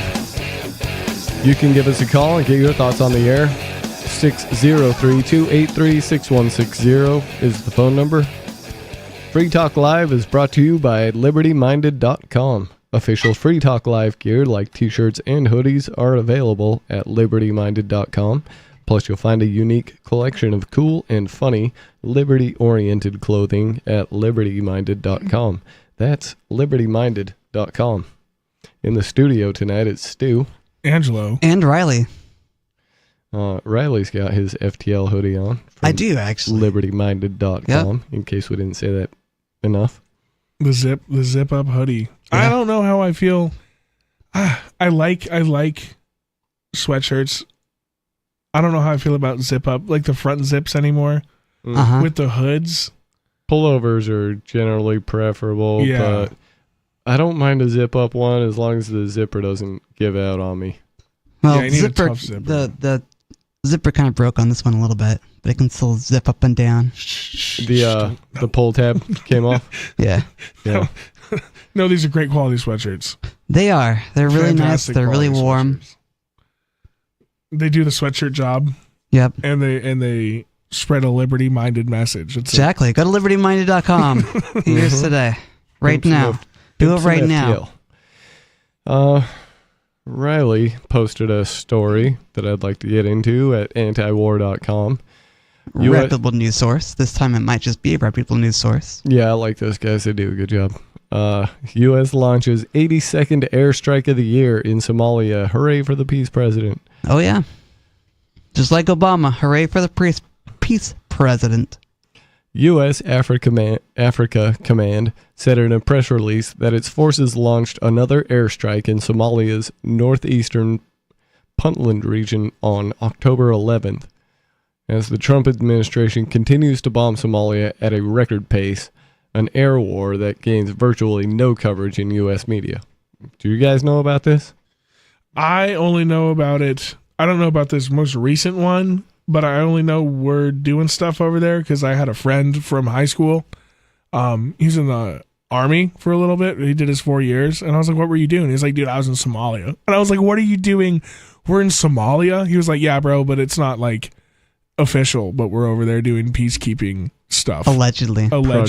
Project Gladio stuff. And he showed me a bunch of pictures of him hanging out with like villager children and stuff. Oh, jeez. Yep. So the no coverage in U.S. media, that's spot on. AFRICOM said the strike targeted the ISIS affiliate in the Golis Mountains about 52 miles southeast of the Gulf of Aden port city of Bosaso. The command offered no additional details as it has stopped sharing information about casualties and assessments of potential civilian harm since April. So they're not even sharing that now. Specific details about units and assets will not be released to ensure continued operation security, AFRICOM said. The airstrike marked at least the 82nd time the U.S. has bombed Somalia this year. The Trump administration has shattered the record for annual U.S. airstrikes, surpassing the previous record of 63, which President Trump set in 2019. 63 in Somalia or in total? I don't know. So has he dropped all 82 just in Somalia this year?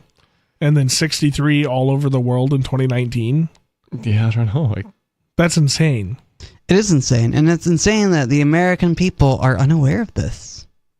For context, President Biden launched a total of 51 airstrikes in Somalia throughout his 4 years in office, and President Obama launched 48 over 8 years. Due to the lack of media coverage, it's unclear what impact the U.S. air war is having on Somalia civilians this year. Last month, AFRICOM took credit for an airstrike in the northern Sanag region that killed a prominent clan leader. AFRICOM claimed he was an al-Shabaab weapons dealer, but that was strongly denied by family members and locals who say the victim, Abdullahi Omar Abdi, was known as a peacemaker. More U.S. airstrikes in Puntland are expected as local U.S.-backed forces in the region announced on October 13th that they were launching a multi-pronged assault against ISIS hideouts. On the same day, the Puntland Counter-Terrorism Operations account on Telegram posted photos and video of the bodies of alleged ISIS fighters who were killed in the operations. Besides the airstrikes in Puntland, the U.S. has also been backing the Mogadishu-based government in its war against al-Shabaab in southern and central Somalia. The U.S. has been fighting against al-Shabaab since the group first emerged in 2007, a year after the U.S. backed an Ethiopian invasion that ousted the Islamic Courts Union, a Muslim coalition that briefly held power in Mogadishu. Al-Shabaab was the radical offshoot of the Islamic Courts, and its first recorded attack was a suicide bombing that targeted Ethiopian troops occupying Mogadishu. The ISIS affiliate in Somalia started as an offshoot of al-Shabaab and first emerged in 2015. You mean that Israel didn't get them money until 2015 to start their ISIS offshoot? Is what I'm hearing. Is that they didn't really get to have the ISIS flag until that check came in for them to buy weapons and call themselves ISIS. The ISIS, the biggest enemy to the state of Israel that never actually attacked Israel. Yeah. Well, I'm sure they probably did fund that because, I mean... Oh, they did. They funded it for the war in Libya. Yeah, if you look into it, you can see how they funded Hamas and how they talk about not Libya, Syria. Why they need Hamas and all of this. Yeah. Yep, funding the terrorist enemy is part of the game plan. Happens all the time. How else do you justify... You always need a new enemy. If you can just make them 30 years earlier to fight your current enemy, why not? Well, that's this whole thing. Eventually, the system just stabs you in the back. You think it's your friend, so you try to reap these benefits, and then it turns around and stabs you in the back. That's right. You think people would wise up after one or two times, but... Well, they think they're smarter than the people who've been doing it for thousands of years. Yeah. No, it's not. It's not going to change. They're just going to keep doing the same thing until they can't. My big concern is, what do we do about it? What can we do about it? Is there anything we can do about this whole system ruining our lives? Absolutely. Most of it's internal work, and people don't want to do that. The war, yeah, the true crusade, Riley's inside yourself. So you're saying the true war isn't between good and evil, it's between love and fear, maybe? Yeah, that's part of it. Okay. Well, fear begets unknown, I guess. A fear can lead to evil actions. So can love. So can love, though. Especially if it's, your definition of love is different than mine. Yeah. I guess my idea of love is letting people live their lives according to their values, and that, to me, is the best kind of love. I mean, love isn't about control in my mind. It's true. Love isn't about controlling another's actions. And I would agree with you, but somebody else may not feel that way. So Sure. they say, I'm doing this for the love of country. Yeah. Right? I love my country, so I'm here 6,000 miles away, kicking in a door to a stick hut to kill somebody's grandpa because I love my country. And that's why I'm here. Don't you get it, old man? If you would just let me love my country, I wouldn't be here bombing you. And that's the thing that statism begets, is this idea that we gotta fight for a country, which is just an idea. Mm-hmm. I mean, most of what we talk about are just ideas. Oh, I mean, even the money is just an idea anymore. It doesn't exist. It's an idea of value. I think we create a lot of our own worst problems. And I think that's part of kind of what Stu's alluding to, is that it literally is mental, bro. We are putting up these roadblocks in our own heads ourselves. It doesn't exist. These things don't exist in this space right now. If we just turned off all these computers, it'd just be three dudes sitting in a room. It would be. And yet here we are, three dudes sitting in a room talking of ideas. So I think I get it. Yeah, it is personal mental work to kind of get And you're right. Doing the mental work inside your own mind and inside your own heart, your center, is the hardest thing to do because we think we're the best people on planet Earth. Yeah. People, I think a lot of people know deep inside that they have a lot of, people carry a lot of shame because they just cover up the parts about them they don't like instead of doing the work to find out why they're that way and then fixing it. And which I don't think shame's necessarily a negative emotion though. Because there's some things, some actions you should be shameful for. You should be ashamed that you did that. That's a bad thing you did. You punched somebody because you got angry. Be ashamed, man. Why would you act out in violence to somebody for the words they speak? You should feel shame for that. But I think their ego gets in the way, and they say, and they try to justify their actions and kind of tamp it down. That's right. They double down. Yeah, they double down. They bury the stuff that they should be fixing, and they. They just. But the shame weighs heavy, and I think that's why you look at all these old politicians and why they look so dead, and their eyes, and in their eyes you can see it. How how much that job ages you is because they do just ignore the shame. They just ignore it, and it eats them alive. It destroys their heart and soul. It sure does, and being a politician that has to keep kissing the ring, you're going to lose your heart, your soul, your life. Everything at some point. I mean, that's part of why that's the same idea of to go back to Rome, because everything leads back to Rome, it seems, anymore. Especially in the Western world, like the barbarian kings, right? They refused to kiss the ring of Caesar because they were like, "What man am I to lead my people into submission, into slavery?" Because they weren't going to be Roman citizens, right? Yeah. But and the ones who did, you could see it. It did wear on them. Selling out your people, selling out your neighbors. Believe it or not, regardless of the amount of money you make, takes a toll on your soul. That's right. It doesn't matter. Yep, they've done studies on the mental well-being and hormonal level of people. And what the effect of voting has on them, just the act of voting, and it's not good. It's not good for you to vote. It's not healthy. So you can claim a medical exemption next time somebody's like, "Did you vote today?" No, I didn't. I decided I would take it easy on my body and my mind instead. That's a good way. That's a good approach because if voting worked, the government would outlaw it, and they want to give us this illusion of choice that we get to choose our benevolent masters, but it's not a real vote anyways. You're being polled. Yeah, they're asking you what your opinion is, but you're not actually voting. Well, because it was supposed to be at a local level at first. In the cases where you are actually voting, they have supposed to know the in guy place to rig it in case you actually vote for something that might be good for you and not for them. So they got all the bases covered. But as far as what people can do collectively to get out of this, you either find a way to decentralize decision making, or you're going to take the pain that comes with the destruction of systems that is inevitable. I mean, they'll get wrapped up into a new world order, a globalist system.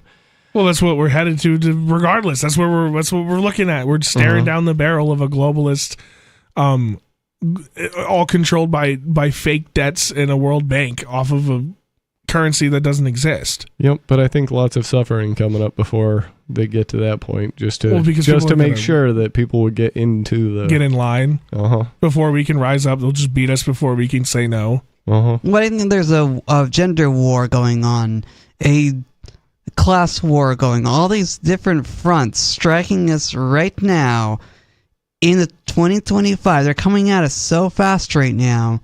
They're keeping us divided. They don't want us to get along. They don't want us to realize that, underneath all this class, the sex, the political ideological war, we're all just the same. Yeah. We're going through the same stuff. Well, we don't even have to like each other or get along, but we do have to put some rationality back in the decision making of society, because that's gone right out the window. And the only way I think you're going to get to that is by decentralizing it down to Down to the individual. Yeah, down to, you got to incentivize people to make decisions based on, my neighbors and people that I know, and I'm going to have to actually face up to them after having made these decisions. Yes. Instead of just, sitting up in my ivory throne, not worrying about it. We've got a caller on the line, though, so we're going to go to the phones. You're on Free Talk Live. What's on your mind? Yeah, this is quite an interesting conversation. Y'all hitting it right on the dot.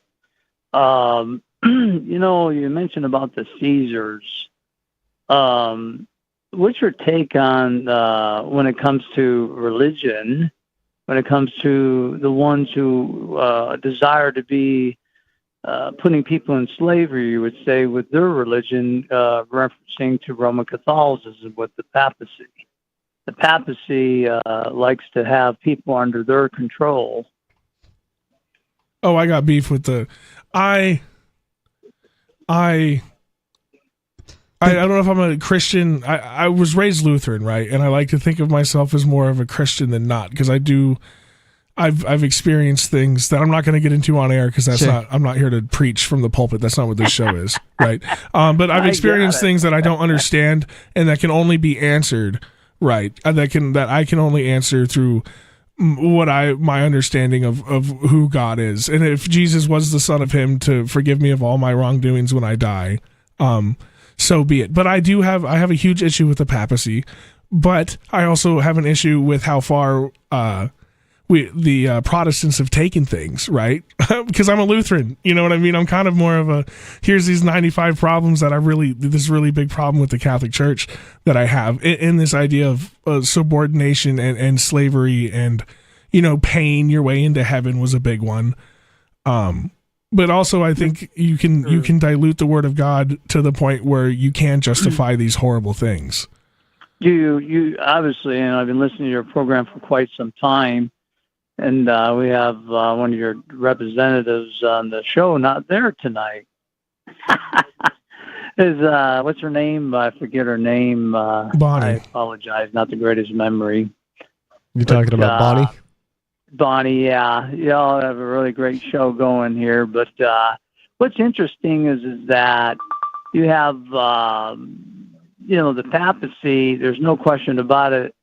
As we date back, it's been in existence for almost 2,000 years. Well, are we talking about the current iteration? Because you forget about the schism of like 900 where the Orthodoxy split, and I think the Catholic papacy really took on a whole different monster, a face, especially when you get into like the Renaissance and how they were involved with the Medicis and the banking families, and it really wasn't about Christ at that point. It was about the money. It was the about Orthodoxy money and power, rejected and that selling idea. religion as the means of control. Instead of a way to elevate one's life, they used it as a means of control instead of making your life better. Right, because I look at the things of like the 10 Commandments, right? If you do those things within your community, you don't steal stuff from your neighbor, you don't murder your neighbor, you don't sleep with your neighbor's wife behind his back. If you do these things, you end up having a pretty good society and a pretty good life built around you, regardless if you think you're going to get into heaven at the end of it or not. Right. I mean, our society in America was built on a more religious type of people. It wasn't, built upon those type of ideologies. Like, for example, like Russia, the way Russia thinks, and the czars of old, there seems to be that the Vatican, the papacy, those who go along with the hierarchy of the church seems to believe in communism, and they're for communism. And there seems to be always a battle where we see in America predominantly was Protestant and Baptist, and yet here we are, look at America now. Well, because we've moved in a bunch of Catholics to fight our Civil War. We had to. We needed soldiers. We imported a bunch of Catholics through the Ellis Island, and then we put them in blue uniforms and we sent them down to the Baptists to kill them. Yeah, Sure. I was raised. I was raised Mormon and was told specifically that the Catholic Church was the great and abominable the church. Great and abominable church. Yes. That's what the scripture names it. Well, we all believe in the idea, and it's just like as you mentioned, I think a couple times, but it's like give me liberty or give me death. And yet, when you go back to the Vatican, the hierarchy of power, ruling church and state under the Emperor Constantine, he was no question about it, had a great clout and power. And yet we pull away from all that in America, and here we are getting enslaved back to that, even currently as we look at the administration now being a very authoritarian, and then at the same time, we don't know exactly what's going to happen, but it would appear to be that we are, as a people, severely in trouble. Well, that comes back to that comes back to these ideas of the Rockefellers and the Rothschilds, and you can, like we were talking about, you can read their books. They wrote books on these ideas of what they wanted to do, and it's like they make fun of rednecks or for not reading books, quote unquote. But the books these people read are these playbooks to push us back into the hands of the crown, which is just an extension of the Vatican, because it all turns back to the money. It's the banking system. It's the bank. And the Vatican is one of the oldest, biggest banks in the world. It's not about religion. It's about money. I agree. You're 100% right there. You've heard of Ava Manhattan, the Vatican Billion book that he's come out with. And he's come out with quite a few books in his the collection that's acquired throughout the years. Ava Manhattan? No, I haven't. Well, what's the idea? Yeah, it's he exposes the Vatican billions, the wealth, right back to what you just nailed it right there with the money, and it's just not just that, but why we went to Vietnam, same thing. So this is very, very. You have to look it up, but Ava Manhattan. There's no question about it. These are very, very good reads, and it has exposed a lot of detail for what has happened with the papacy. And here we are, we're seeing things happen in America, and I believe there's no question about it. What I've been convinced in understanding the climate of our society right now, where we're really heading towards. And Rome has a great deal with that. And then I think it was 2019, was it? Or Obama? He had invited the Pope to the White House. That was unheard of.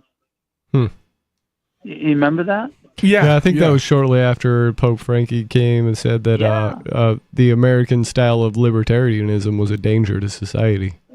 Oh, yes. I mean, go back to the beginning of our nation. They knew they pulled away from the tyranny of Rome, the tyranny of England, you see? Mm-hmm.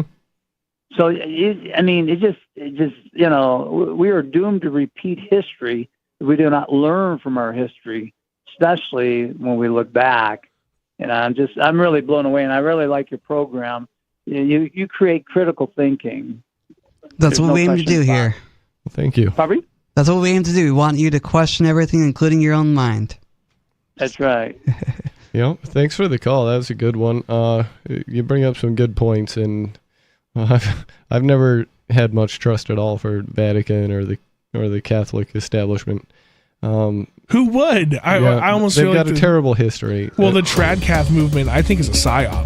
That's gotta be. I think that. Oh yeah. I think they're taking a bunch of listless young men and pushing them towards Catholicism, and the Pope is not the answer. The Pope is a man, just as you and I. Sounds perfectly feasible to me. Give us a call. Defend your Catholic religion, or talk some more about how bad it is. Phone number here is 603-283-6160. It's Free Talk Live.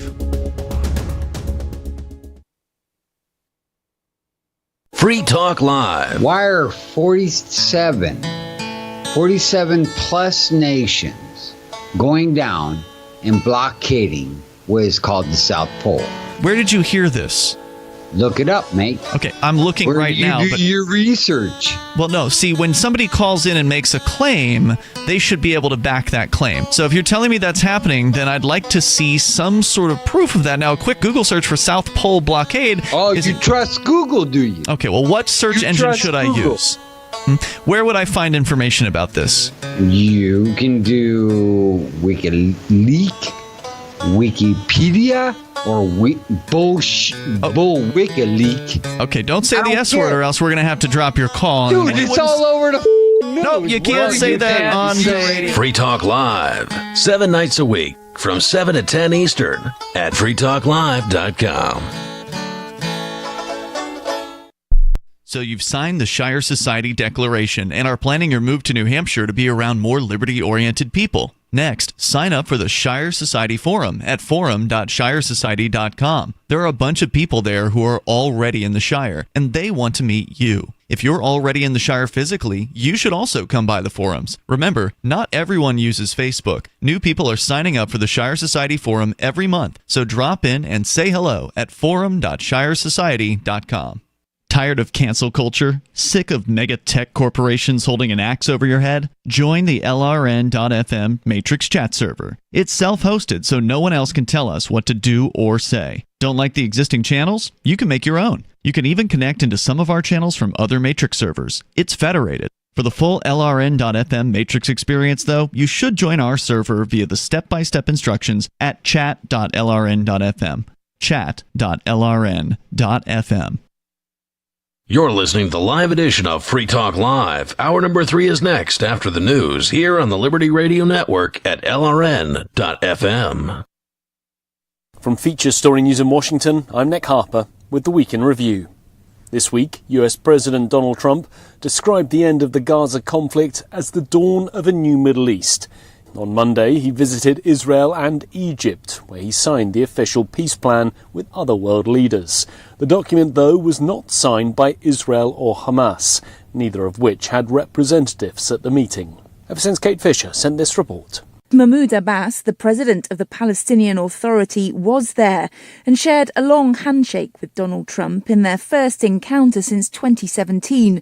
The Trump administration had denied Mr. Abbas a visa to travel to New York last month for the UN General Assembly.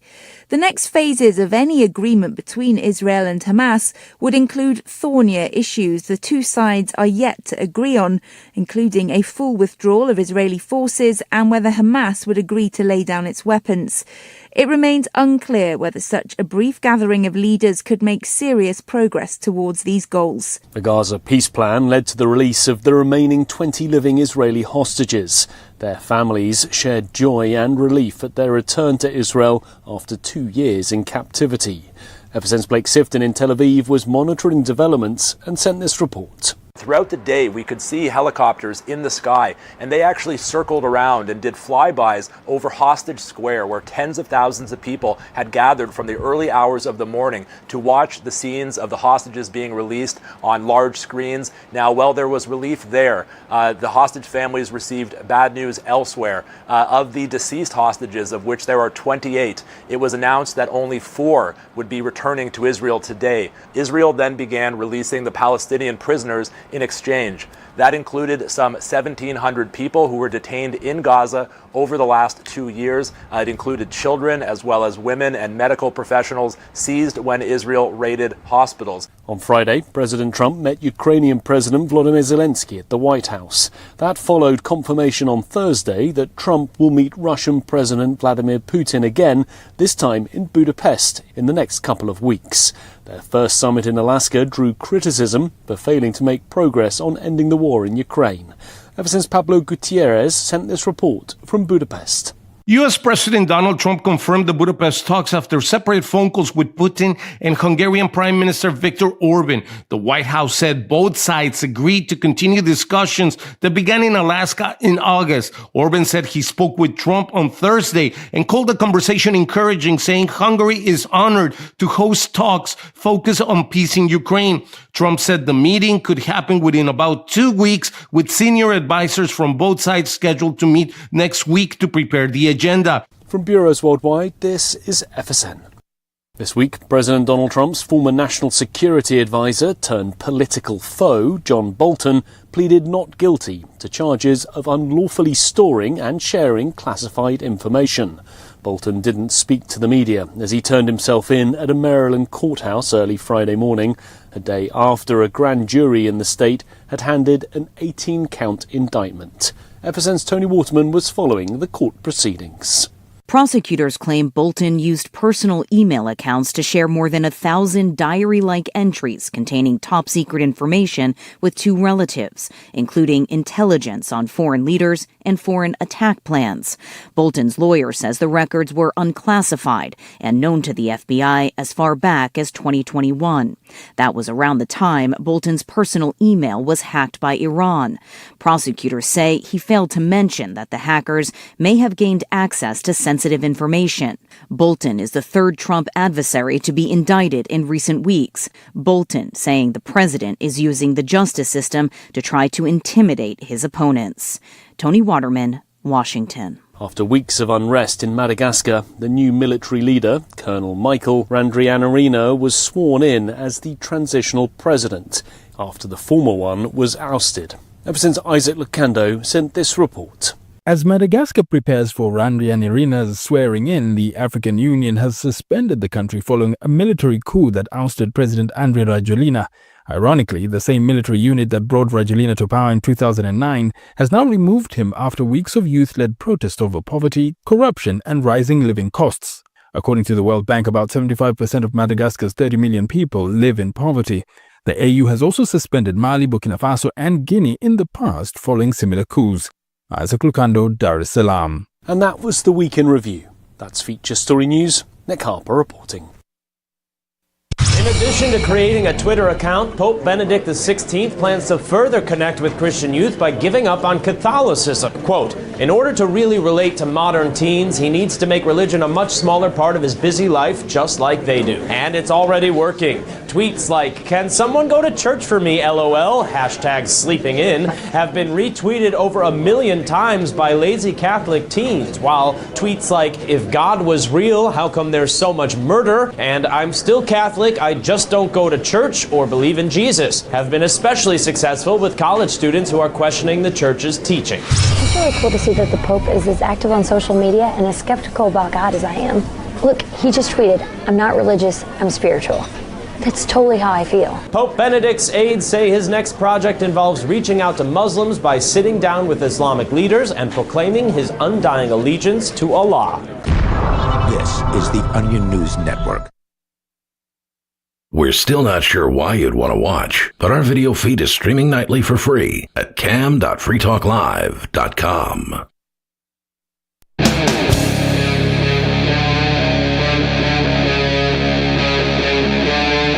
Free Talk Live.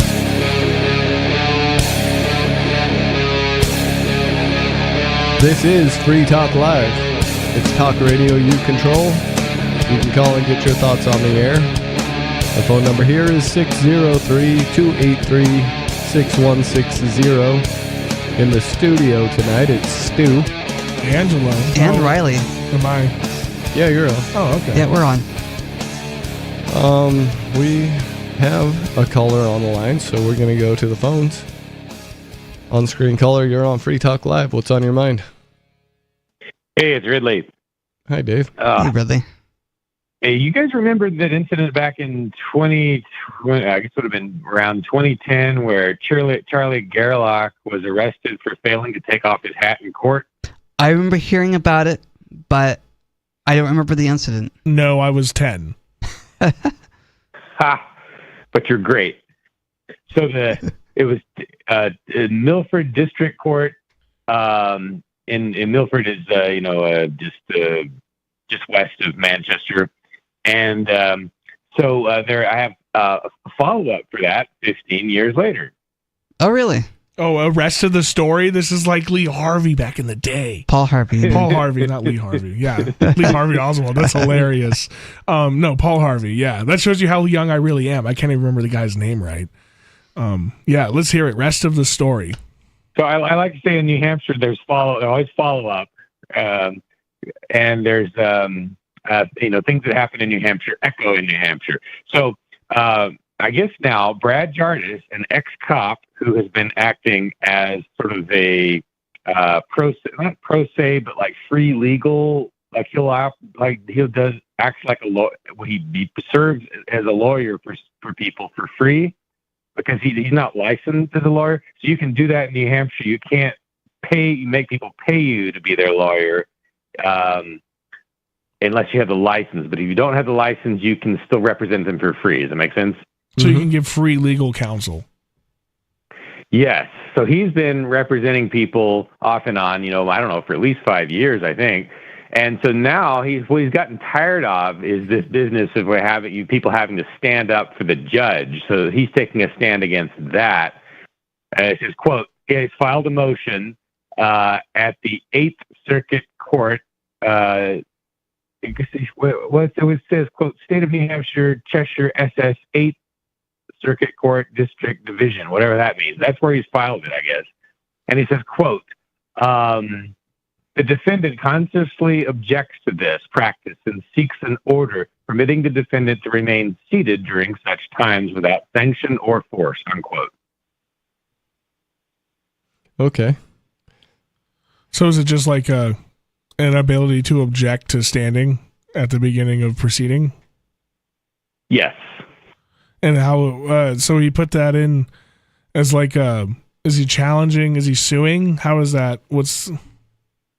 It's a motion, okay. I believe. And he's posted the details if you want to read the whole thing, which not everyone does, but it's pretty easy to understand. He just posted it at freekeen.com. Okay. Okay. All right. So that's a motion in regards to an active case that's going on right now. I don't know about that. He's just trying to stop the court from making people stand. Oh, I got you. I think that's actually a good idea, and that happens a lot here in New Hampshire, where we, as a community, when we're in trial with other people in our community, we don't stand for the so-called we don't stand for the man in the robe. Yeah, they know that if they There's have just people in robes. If they have a case that's got support from libertarians that are just there to support, they don't even call out the all rise thing. Because they do, because they know they're gonna have half the room. They just not make stand it go up. quickly and. No, I've seen them just skip that part. Oh, interesting. Yep. I haven't experienced that. But I kind of like. I don't care if they keep their rules. They can. They have it set up as a. It's very much like going to church. There's a lot of pomp and circumstance. There's ritualistic a lot of ceremony. Taking off the hat, all that stuff. So last time I was hauled up in front of a judge for traffic whatevers. I left my hat on, and I wasn't. I didn't even have a plan to make a thing about this, but I left it on in the court, and so the guy at the door told me to take it off, and I just ignored him and walked in and stood against the back wall, kept my hat on, and then the bailiff at the front of the room told me to take it off, and I asked him if it was a religious institution. Oh. And he just kind of dropped his head and walked over to the clerk and probably told her to put me last. And then nobody said anything else until the state troopers came in, and then one of them was like, take off your hat. And I was like, and then I told him, well, I just asked that gentleman if this is a religious institution, if that's why I'm supposed to take it off. And I love it. One of the state troopers got all up in my face and told me that you take your hat off for the same reason you don't curse at your mom.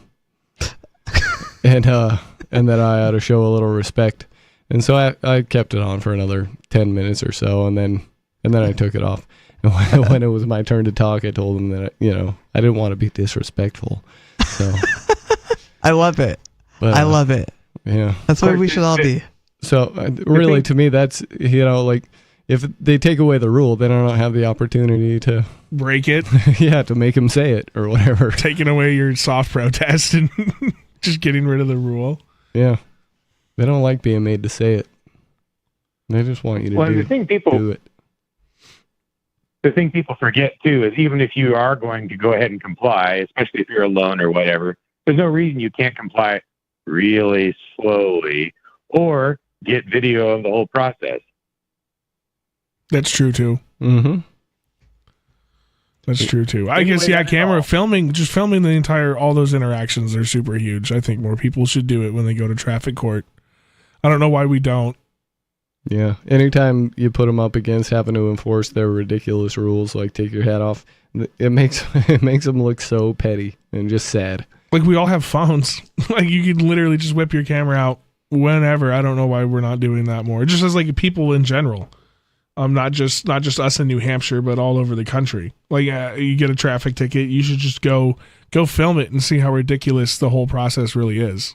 That's what I love about people in New Hampshire. Is there are enough of them willing to do things like that? Because we don't do it enough. And that's one of the things that brought me here to New Hampshire, is watching this activism of people going against police and filming the process and taking note of the process. Because when you take note of the process, you realize that these people with titles, these people with badges and costumes don't have a right to tell you what to do, because you don't have a right to tell them what to do. Mm-hmm. They only get away with it because you let them. The We let compliance. them. Yeah. Yep. Oh, speaking of echoes, there's more in this motion. Quote, the defendant's objection is not arbitrary, but rooted in specific evidence of judicial misconduct and corruption within Cheshire County courts, as exemplified in State versus Jason Talley, unquote. So that was a case where I guess in Cheshire Superior Court, they arrested Free Stater activist Jason Talley in 2012 for filming. Yep, sometimes they don't like that too. Did they get smacked down for it? Did he sue them and they had to pay something, or what came out of that? I guess he was slapped with contempt of court, according to Jardis, and the contempt charge was dropped. But I don't know what happened with the rest of it. Huh. With the 2012 case. Yep. Well, sometimes they charge you and drop it just to bully you, just to scare you. You know, they love to do that stuff all the time, where they know they don't have a case, but they'll throw it at you as it's just a scare. You know what I mean? A bully tactic. Mm-hmm. But that's how these mafias work. It's extortion. They overplay their hand all the time. It's what bullies do. They've got to intimidate you into submission, because they know that you're not going to submit on your own. They have to intimidate you. They have to use everyone else around you to intimidate you as well. Yep. You got anything else, Dave? That's all I have. Thank you. All right. Thank you for the call, Dave. It's good to hear your voice. Yep. We're like Dave Ridley calls. RidleyReport.com. He does great work. I really like his work. He does. Dave's a good guy. I got a story here from Gerald Celente. It's at Activist Post. And this is a reputable news source. Yes. And Gerald Celente is, I don't know, I think he does decent economics, but he's also a New Yorker, and he's going to say it pretty bluntly, so I'm excited. Yeah, he's walking here. This article is titled Serious Escalation. Tomahawk missiles can carry a nuke, Russia says. What? Hold on. Like small scale. I thought we already knew that. I thought we already had small scale tactical nukes. I thought that was a thing. Yeah, well, Russia's just pointing that out because Trump wants to give a bunch of them to Ukraine. Oh, that's true. So, that's Russia issued its crazy. most serious warning yet about the possibility of President Donald Trump approving long-range Tomahawk missiles for Ukraine, and noted that these weapons can deliver a nuclear warhead. It's important to understand that we're talking about missiles, and putting aside the various nuances, we're talking about missiles that could also be nuclear capable. So this is truly a serious round of escalation, Dmitry Peskov, the Kremlin spokesman, said. He told reporters that the approval would be a serious escalation, but it would not be able to change the situation on both fronts for the Kiev regime. Anadolu Ajansi reported. Sorry if I butchered that name. Trump, whose most recent position has been that Ukraine can defeat Russia, told reporters at the White House on Monday that he sort of made a decision about providing the weapons, but he wants to verify what Ukraine plans to do with them. I guess I will have to ask that question. I would ask some questions. I am not looking to see an escalation, he said. I like the way Trump talks. It's so retarded. It is. It's hilarious. It has been reported that Trump has been growing increasingly frustrated with Russian President Vladimir Putin over the lack of progress in a ceasefire in Ukraine, even after August's peace summit in Alaska. Trump promised before the 15 August summit that he would manage to pull out a temporary ceasefire, and if that failed, he would be compelled to impose new sanctions on Russia's energy sector. Trump famously told Ukrainian President Volodymyr Zelensky during a White House meeting in February that he had no cards. But last month, after reportedly talking to war whores like Keith Kellogg and Mike Waltz, he had a change of heart. Trump posted on Truth Social, after getting to know and fully understand the Ukraine-Russia military and economic situation, and after seeing the economic trouble it is causing in Russia, I think that Ukraine, with the support of the European Union, is in a position to fight and win all of Ukraine back in its original form. Jeez, man. The new intelligence... Was this original form as in pre-2014, like with the annexation of Crimea? Well, what do you mean what is full Ukraine? Yeah. I don't know. Not sure how that could look different depending on how you define that. Didn't Trump promise to end the war in Ukraine, though? I think he promised to end all of the wars. On day one. Yes. Absolutely. But that's like, if anybody actually thought he was going to get it done on day one, you're delusional. I really believe that. If you really believed when he said I was going to get the thing done, I get it's a talking point, but if you really thought that was going to happen on his first day in office, that's a delusional take. Yeah, that's just silly. And also, what this recent ceasefire that he got put in place for Gaza, that never happened. They just talked about it like it happened. Yeah, bombs were still going off the whole time. Like there was never a ceasefire. And not only that, but Israel's like, yeah, okay, we're gonna have a ceasefire for a second, then we're going right back to bombing. So that was a nothing burger. But they didn't talk about that part. They just talked about how Trump made a ceasefire agreement. Oh, it's so great. He should get the Peace Prize. Need him under control. Those European banks, baby. That's all this is. The new intelligence approval was seen by some analysts as a precursor to Trump agreeing to give Kiev the okay to use Tomahawk missiles on Russian targets. Peskov addressed the media about these missiles and asked, who can launch these missiles even if they end up on Kiev regime territory? Can only Ukrainians launch them, or will the American military do so? Who is assigning the targeting to these missiles? This requires a very thorough analysis, according to the Wall Street Journal. That's where this article ends. That's not good news.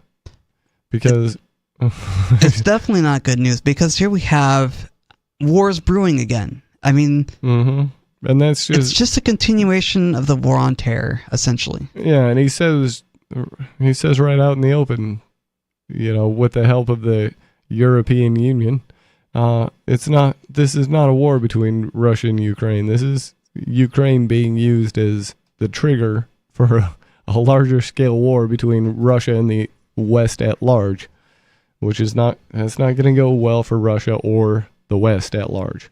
No, not if China gets involved.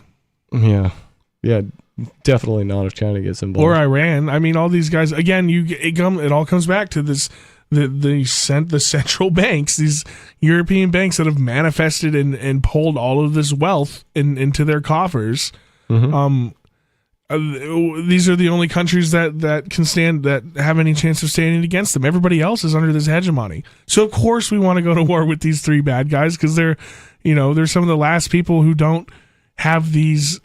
Sure, Russia has these oligarchs that are tied up with Western money, but it's not.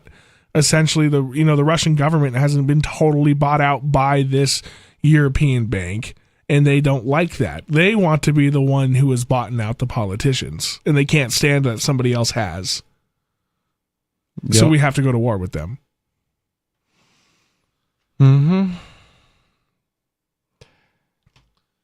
which is just it's terrifying. It's the empire, we have to create another to justify sending us. I mean, fighting the Ukraine is probably the lowest. Nobody under the age of 30 wants anything to do with this. Everybody I talk to, all my friends, most of my friends, maybe one or two like diehard neocons, but those guys are weird anyways. But everybody I know that's normal is so against fighting in the Ukraine for any reason. They do not care. We joke about, wasn't Ukraine like the butt of jokes for a long time, that it was one of the most corrupt and horrible European countries to be in? Right? Like, it's not a good place. Yep. And suddenly it's this bastion of hope and freedom for the West. That's ridiculous. It's the same people that have been there. They're not any different. They move kids and hide CIA black sites. Yeah. Yep. The only people that win in wars are bankers because they know they get to rig the outcome. Oh yeah, they control the money and they control you. It doesn't matter who loses. That somebody's in debt to somebody, and the bank at the end of the day is getting paid. And that's part of why the Vatican funded all these crusades and hyped up all this, in going into Jerusalem, was because they knew that if they could make the kings spend all of their own money and eventually go into debt with the church to fund these wars, that you would you kind of send out the octopus of control, right, through debt. It's debt. It's all debt. It comes back to, it's always money, dude, all of it. And I think it's the older I get, the more I realize that it really just boils down to how we control people with this imaginary system of wealth. Yep. Do you guys see silver? Silver price? Yeah, like what, 50? Is that 52? It's over 52. Yeah, it's around $52 an ounce last I checked. And gold's at like 5,000. No, it's 4,300. It's not 5,000 yet. Oh, really? Mm-hmm. Yeah, it's getting close though. It's getting up there. Yeah, that's crazy. I mean, my Dash is blown up. Dash is blown up, doubled. Yeah, doubled and more. Dash has been running around, between $20 and $25 for almost the whole year, and just recently it went up. I think it's at $52 right now. It went up a little above 50. $42. I think it's hovering around 45 or so right now. But and Bitcoin took a huge drop. Well, like what, 20K? Yeah, I think so. Now, here's the thing about Bitcoin. You have to remember, like, there are a lot of us who believe that Bitcoin was hijacked. And we've seen evidence, like, the reason why the Bitcoin fork happened was because, the programmers, in some people's opinions, lost their way and lost Satoshi's vision. And so Bitcoin Cash was created because, Bitcoin is supposed to be a decentralized system of payment and a way to exchange without government permission or bankers' permission. And, exchanging value that way was supposed to be permissionless, was supposed to revolutionize the world, and now it's become a store of value, unfortunately. Well, that's because Bitcoin's dead. Monero is what they use on Tor now. That's the Tor currency is not Bitcoin. Yeah. It's Monero. It's XRM. And I think they're going to do a better job at saying decentralized and untraceable the longest, I think. Because there is a lot of garbage coins. And I think Bitcoin's credibility, I think, day by day is going down. But maybe that's the psyop. Maybe they want to keep people out of it. Who knows? There's a lot of cul-de-sacs, as Bonnie would like to tell me. There definitely are. But even cul-de-sacs are a psyop. Did you know that? Really? You want to get something crazy? So right during the, my friend, he grew up in the Tri-Cities, Kennewick, which is part of the Manhattan Project where they were mining plutonium. And it's in the middle of the desert, and they built these three cities, Pasco, Kennewick, and I can't remember the third place's name right now, but there's three little cities, and they were all built by the U.S. government. And it was the first suburbia model city. And the reason the suburbs are designed the way they are with all these cul-de-sacs is so they could compartmentalize. If they caught a Russian spy, they could lock up the neighborhoods in a heartbeat by just parking 2 APCs at the end. And all the streets just kind of run into each other with dead ends and cul-de-sacs. And it was kind of how to keep, you were able to like catch a spy faster in these styles of neighborhoods. Yeah. And that's how they were designed, was so they could send in the military as fast as possible to get in there and get the guy. Interesting. Yeah, so maybe your that's why little suburban, the reason it feels like hell is because it is. Maybe that's why cul-de-sacs are becoming more common and people think they're so cool. No, they're there to enslave you, ladies and gentlemen. Congratulations. I hope you like your slavery. Yep. Everything seems to be a psyop more and more as time goes on. Give us a call. Let us know what you think. The phone number is 603-283-6160. This is Free Talk Live.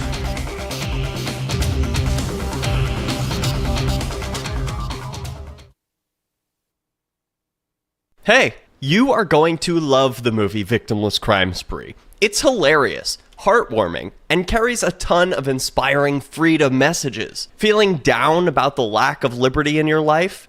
You need to put on this film with some friends and have a good laugh. It's a true story about me and my friends in New Hampshire living free, singing, dancing, and getting arrested. Of course, it's all on video, and the bad guys, the cops, judges, bailiffs, and sheriffs, they all play their part like it's out of a movie or something. You would think we scripted the whole thing, but it's real life. Go ahead and have a watch, and if it's been a while, have another look. I guarantee you'll notice things now that you didn't notice before. And the best part is that you're going to walk away feeling a renewed sense of your own power. You are the master of your destiny, and you will be free in your lifetime. Victimless Crime Spree. From Feature Story News in Washington, I'm Nick Harper with the Week in Review. This week, US President Donald Trump described the end of the Gaza conflict as the dawn of a new Middle East. On Monday, he visited Israel and Egypt, where he signed the official peace plan with other world leaders. The document, though, was not signed by Israel or Hamas, neither of which had representatives at the meeting. Ever since Kate Fisher sent this report. Mahmoud Abbas, the president of the Palestinian Authority, was there and shared a long handshake with Donald Trump in their first encounter since 2017. The Trump administration had denied Mr. Abbas a visa to travel to New York last month for the UN General Assembly. The next phases of any agreement between Israel and Hamas would include thornier issues the two sides are yet to agree on, including a full withdrawal of Israeli forces and whether Hamas would agree to lay down its weapons. It remains unclear whether such a brief gathering of leaders could make serious progress towards these goals. The Gaza peace plan led to the release of the remaining 20 living Israeli hostages. Their families shared joy and relief at their return to Israel after 2 years in captivity.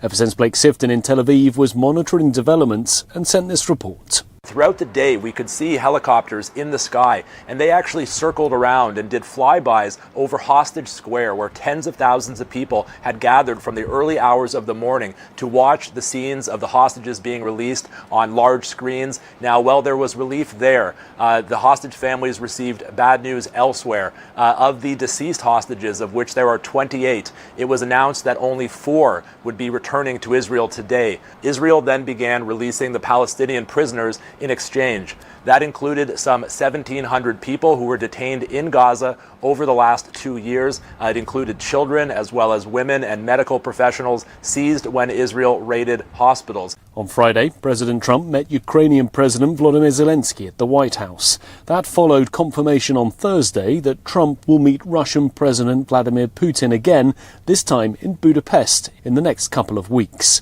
Their first summit in Alaska drew criticism for failing to make progress on ending the war in Ukraine. Ever since Pablo Gutierrez sent this report from Budapest. U.S. President Donald Trump confirmed the Budapest talks after separate phone calls with Putin and Hungarian Prime Minister Viktor Orban. The White House said both sides agreed to continue discussions that began in Alaska in August. Orban said he spoke with Trump on Thursday and called the conversation encouraging, saying Hungary is honored to host talks focused on peace in Ukraine. Trump said the meeting could happen within about 2 weeks, with senior advisors from both sides scheduled to meet next week to prepare the agenda. From bureaus worldwide, this is FSN. You can help spread the ideas of liberty with our Patreon for just $5 per month at amps.freetalklive.com.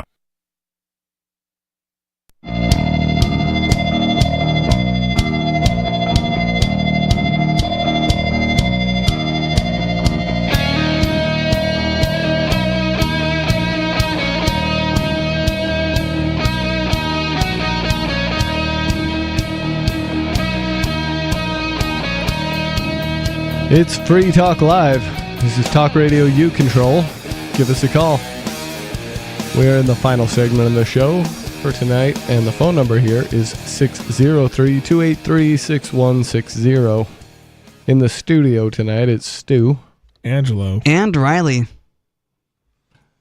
You guys got anything particular you want to talk about? Well, I've just been I mean, my big thing is I've kind of been talking about it is I'm starting to get into Jay Dyer, which he's an Orthodox guy, so there's not some of his stuff I don't really agree with, but he's lecturing through like the Fabians in their books. Like he has a lecture series on it where he reads the book and kind of goes through it, which is secondary sources. But that's like when I'm driving and stuff from like my job. This is this is what I like to listen to is kind of that. But I'm getting into like the whole the Fabian stuff and how like all these guys have been in lockstep with each other far longer than anybody likes to admit. Yeah, this is not a new problem. No, it has plenty of history. They definitely never talked about it in history class in school. But the history's there. They all wrote it down. Like they didn't. That's the whole thing. It's not hidden knowledge. This isn't esoteric, right? This isn't like some hidden book of the Bible that was lost or whatever. This is stuff that they've talked about openly and written about for at least the past 300, if not longer. Yeah. Yeah. Yep. Definitely the religious world. Not limited to one country or another. Yeah. Happens all over the place. And definitely the religious world as well is riddled with hypocrisy. I mean, look how every religion fights amongst itself and who the true orthodox perpetrator of that religion is. The whole religion thing is it's interesting. So the thing I've been listening to is Book on Tape for Manly P. Hall's The Secret Teachings of All Ages.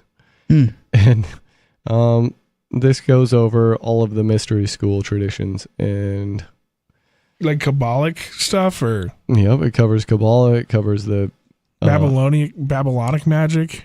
How deep? How far back are you going? Zoroastrianism. Yes, that. It covers all the bases. It's a very. I think I listened to it on 1.7 speed, so and it was like 30 hours. So it's that's a big book. It is a hefty big book. That sounds like a big book. I might have to get into that. What was it called? The Secret Teachings of All Ages. By Manly, you said? Manly P. Hall. Manly P. Hall. Yep, Manly P. Hall was definitely an occultist. He definitely had a good grasp on the way that the social engineers do things. And was he buddies with was that like how close is he to, I guess the big one everybody knows is Crowley, right? He's the front face of the occult, but I don't really know how real he really was with it all. Was he kind of a poser? Is he like the guy that they want you to look at? Manly P. Hall?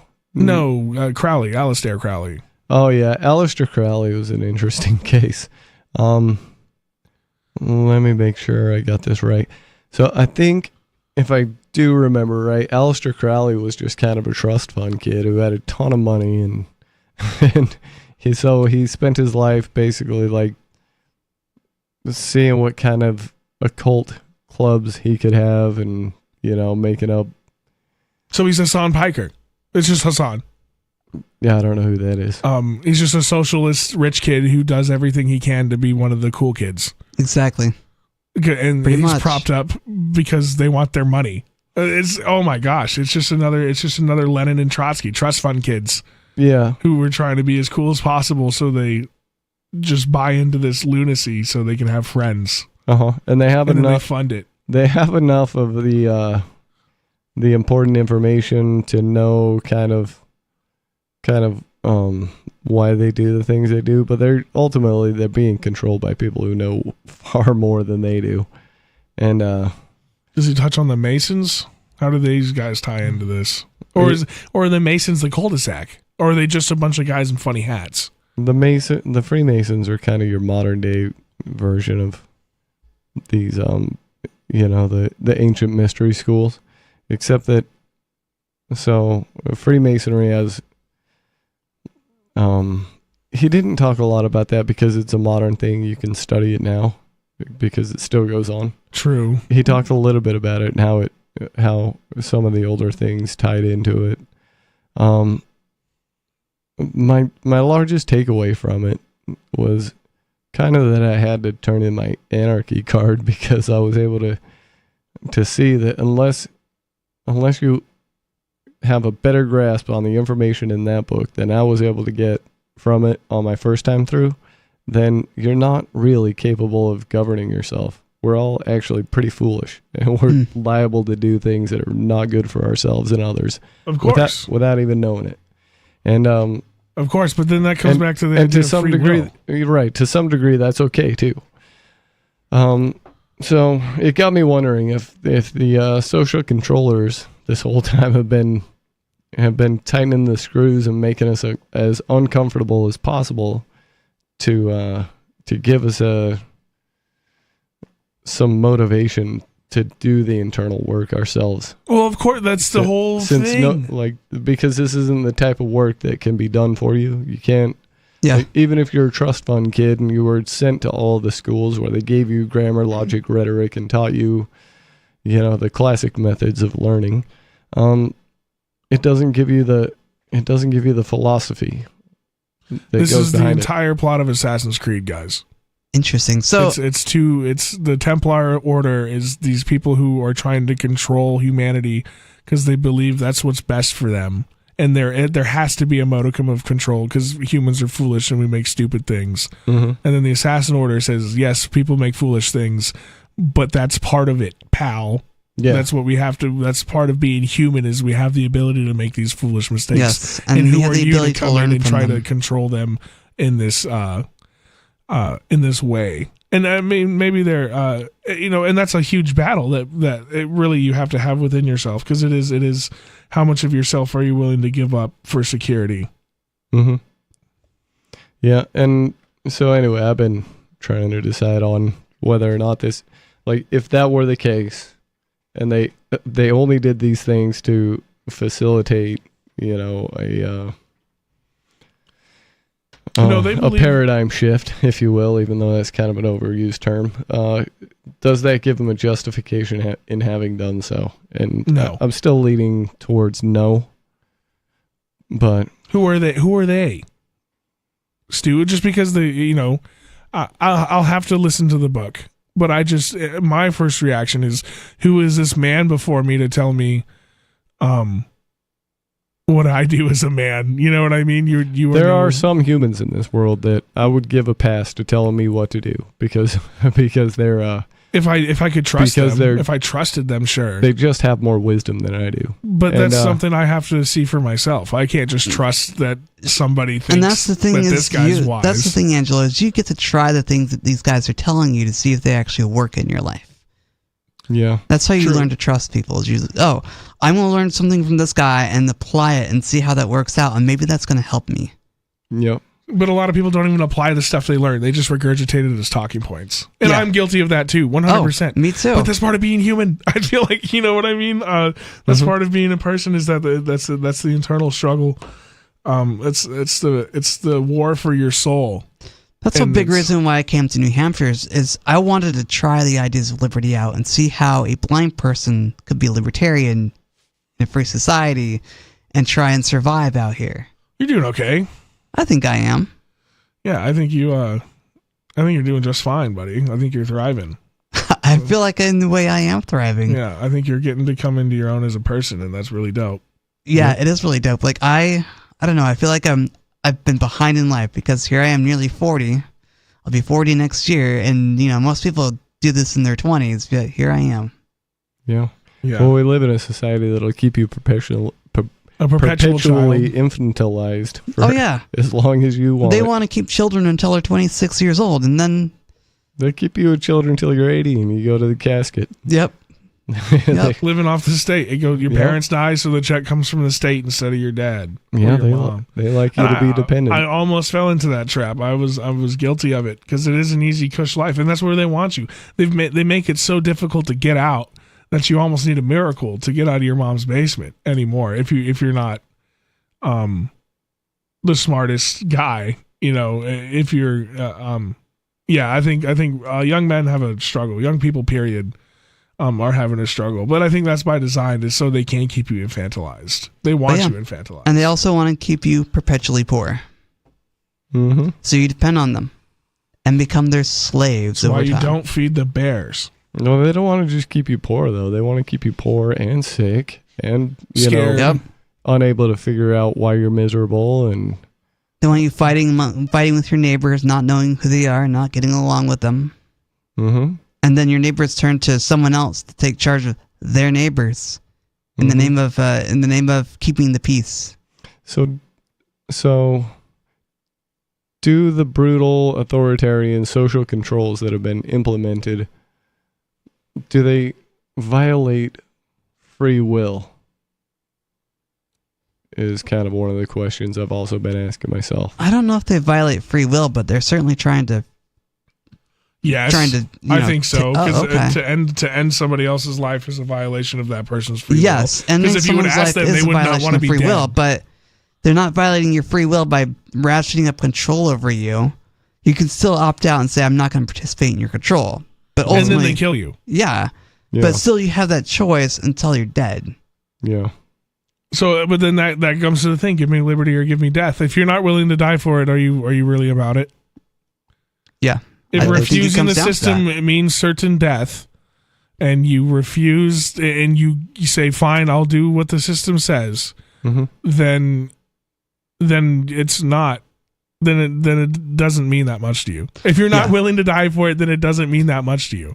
I will admit that I find it easier to defy orders in a group. I find it easier to not stand for a judge when I'm with a group of people doing the same thing. Of course, there's strength in numbers, but Yes. nobody wants to be the first guy shot. Nobody wants to be the 5 guys killed at the Boston Massacre. I hear you, and I agree with you. It's really scary to put yourself on the line like that because you know that death is coming for you, or enslavement, or some form of incarceration. And that's the trade-off. Death comes for us all, man. Are you gonna? Yeah. Are you, where does that?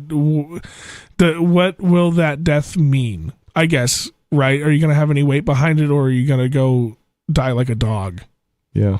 Yeah, I think that's the important thing about principled people is they're willing to stand up for something they believe in and fight for it to the point that they are willing to risk their lives. And I'm not saying you go out and commit violence. You don't be the one to commit violence. Let them commit the violence on you.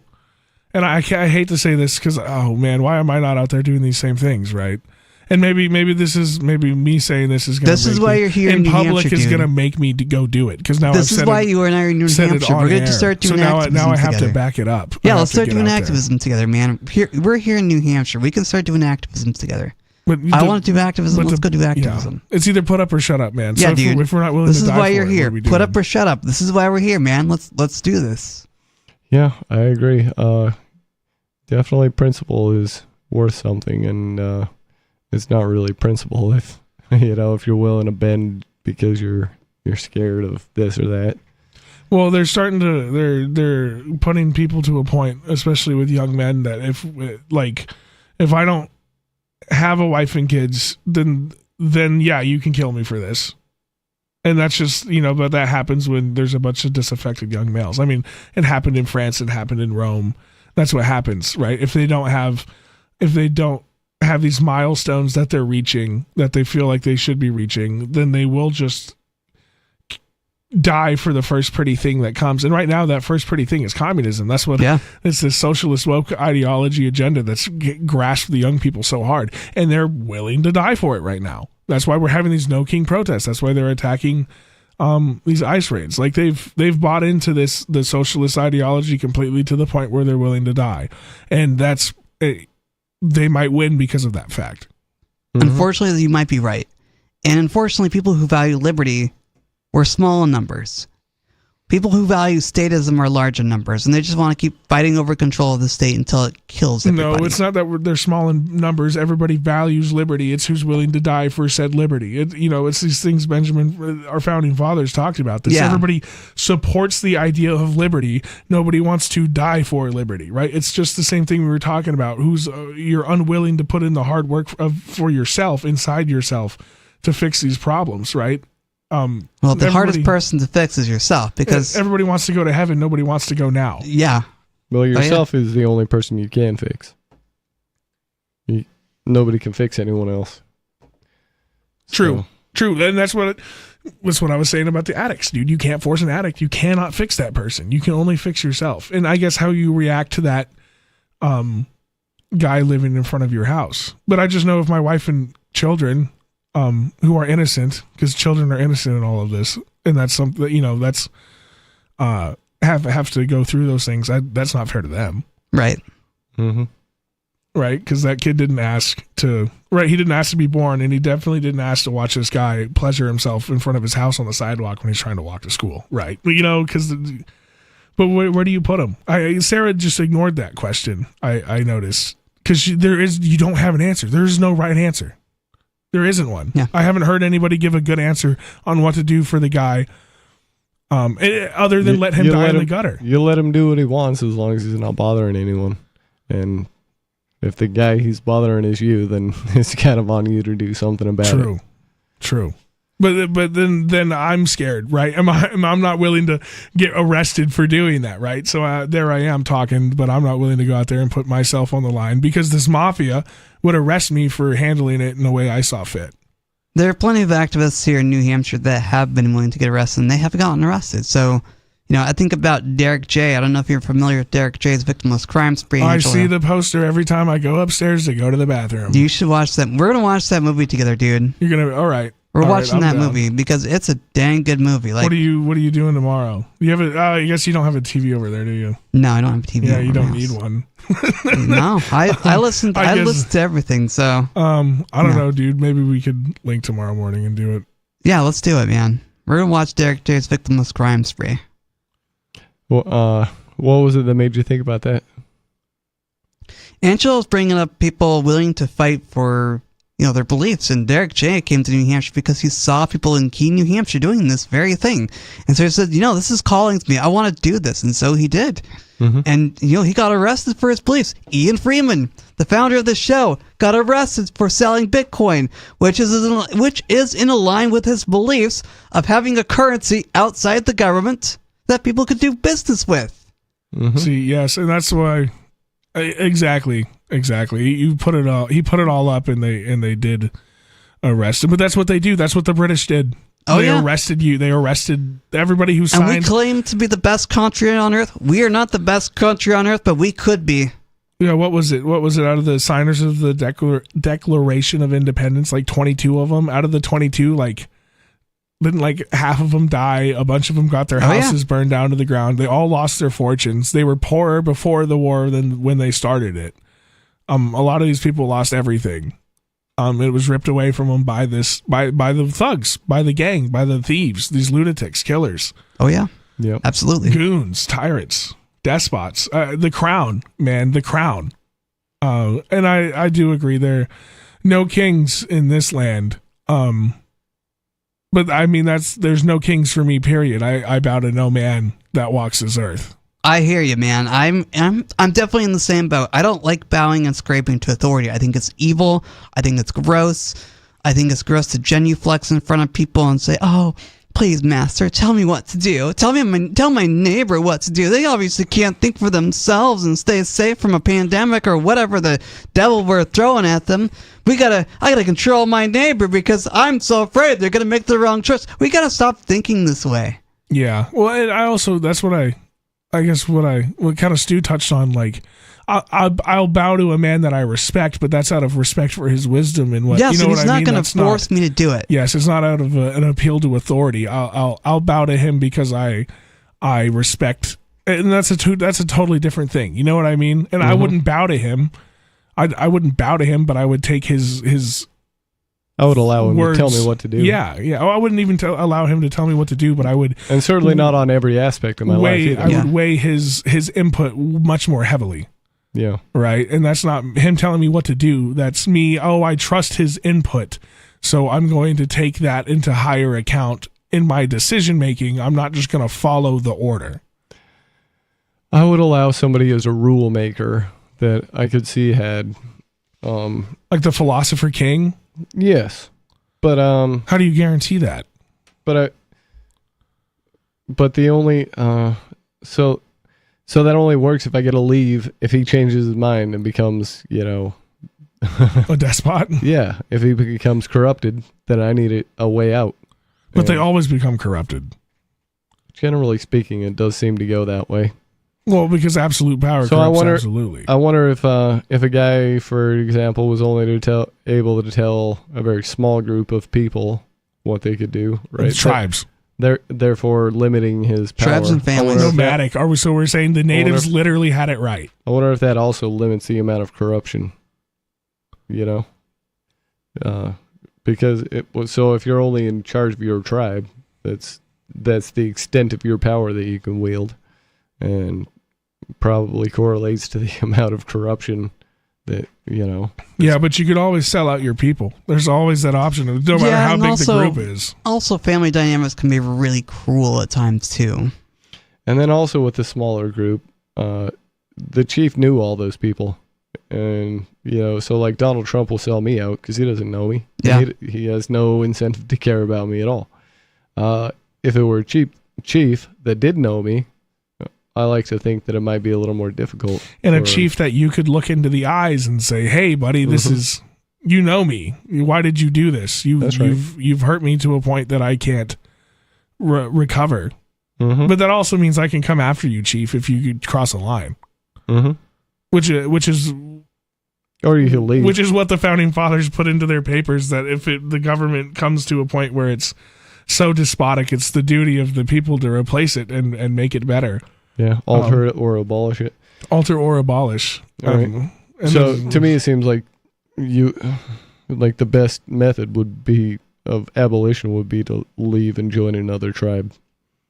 The issue is where do we go? Well, if the tribe where's the tribe go? If the tribes are small enough, there's probably one 500 feet away. Yeah. True, but then how does that tribe survive from being crushed by this overarching mafia, this gang? Mm-hmm. Well, in today's internet world, I think you could have an effective linking of tribes. Like a federation? Yeah. A balkanization? So, but then who comes to the aid of the tribe once the hammer comes? Hopefully other tribes, if you have a good enough reputation. Yeah, but if my other tribes in Texas were on the internet, like I'm 1,000 miles away. Mm-hmm. That is the problem of the internet and being so interconnected. We can't have our tribe come get us if we're so far away. But if we try to make the tribe too big in an actual location, they'll just come crush it. Yeah, so it would have to be a lot of very small tribes that are just linked. And then if you got a bunch of these small tribes linked in one area. It almost sounds like if you had they might a try certain... it, but it would be a logistical nightmare for them to figure out. Like a state, like if a state was linked somehow with another state in like a union of these smaller tribes, and we were all kind of linked together, and we would talk about our problems, and we had an outlined document that explained how we talked about our problems between each other. Discuss trade agreements and defense agreements. Between these smaller little tribes, there would be like a union of the tribes. That's wow. What an idea. I think we've just gotten back to square one. Yeah, I think this is the direction things need to go if we want to get out of this without all the pain that's building up for us. But there is no growth without pain, right? Like we said, there's no entropy. Absolutely. There's no hypertrophy without entropy. Yeah, it seems like it's been painful enough. I don't want to invite anymore. This has been Free Talk Live. We'll have more for you tomorrow. Make sure to give us a call and let us know what you're thinking about. Peace.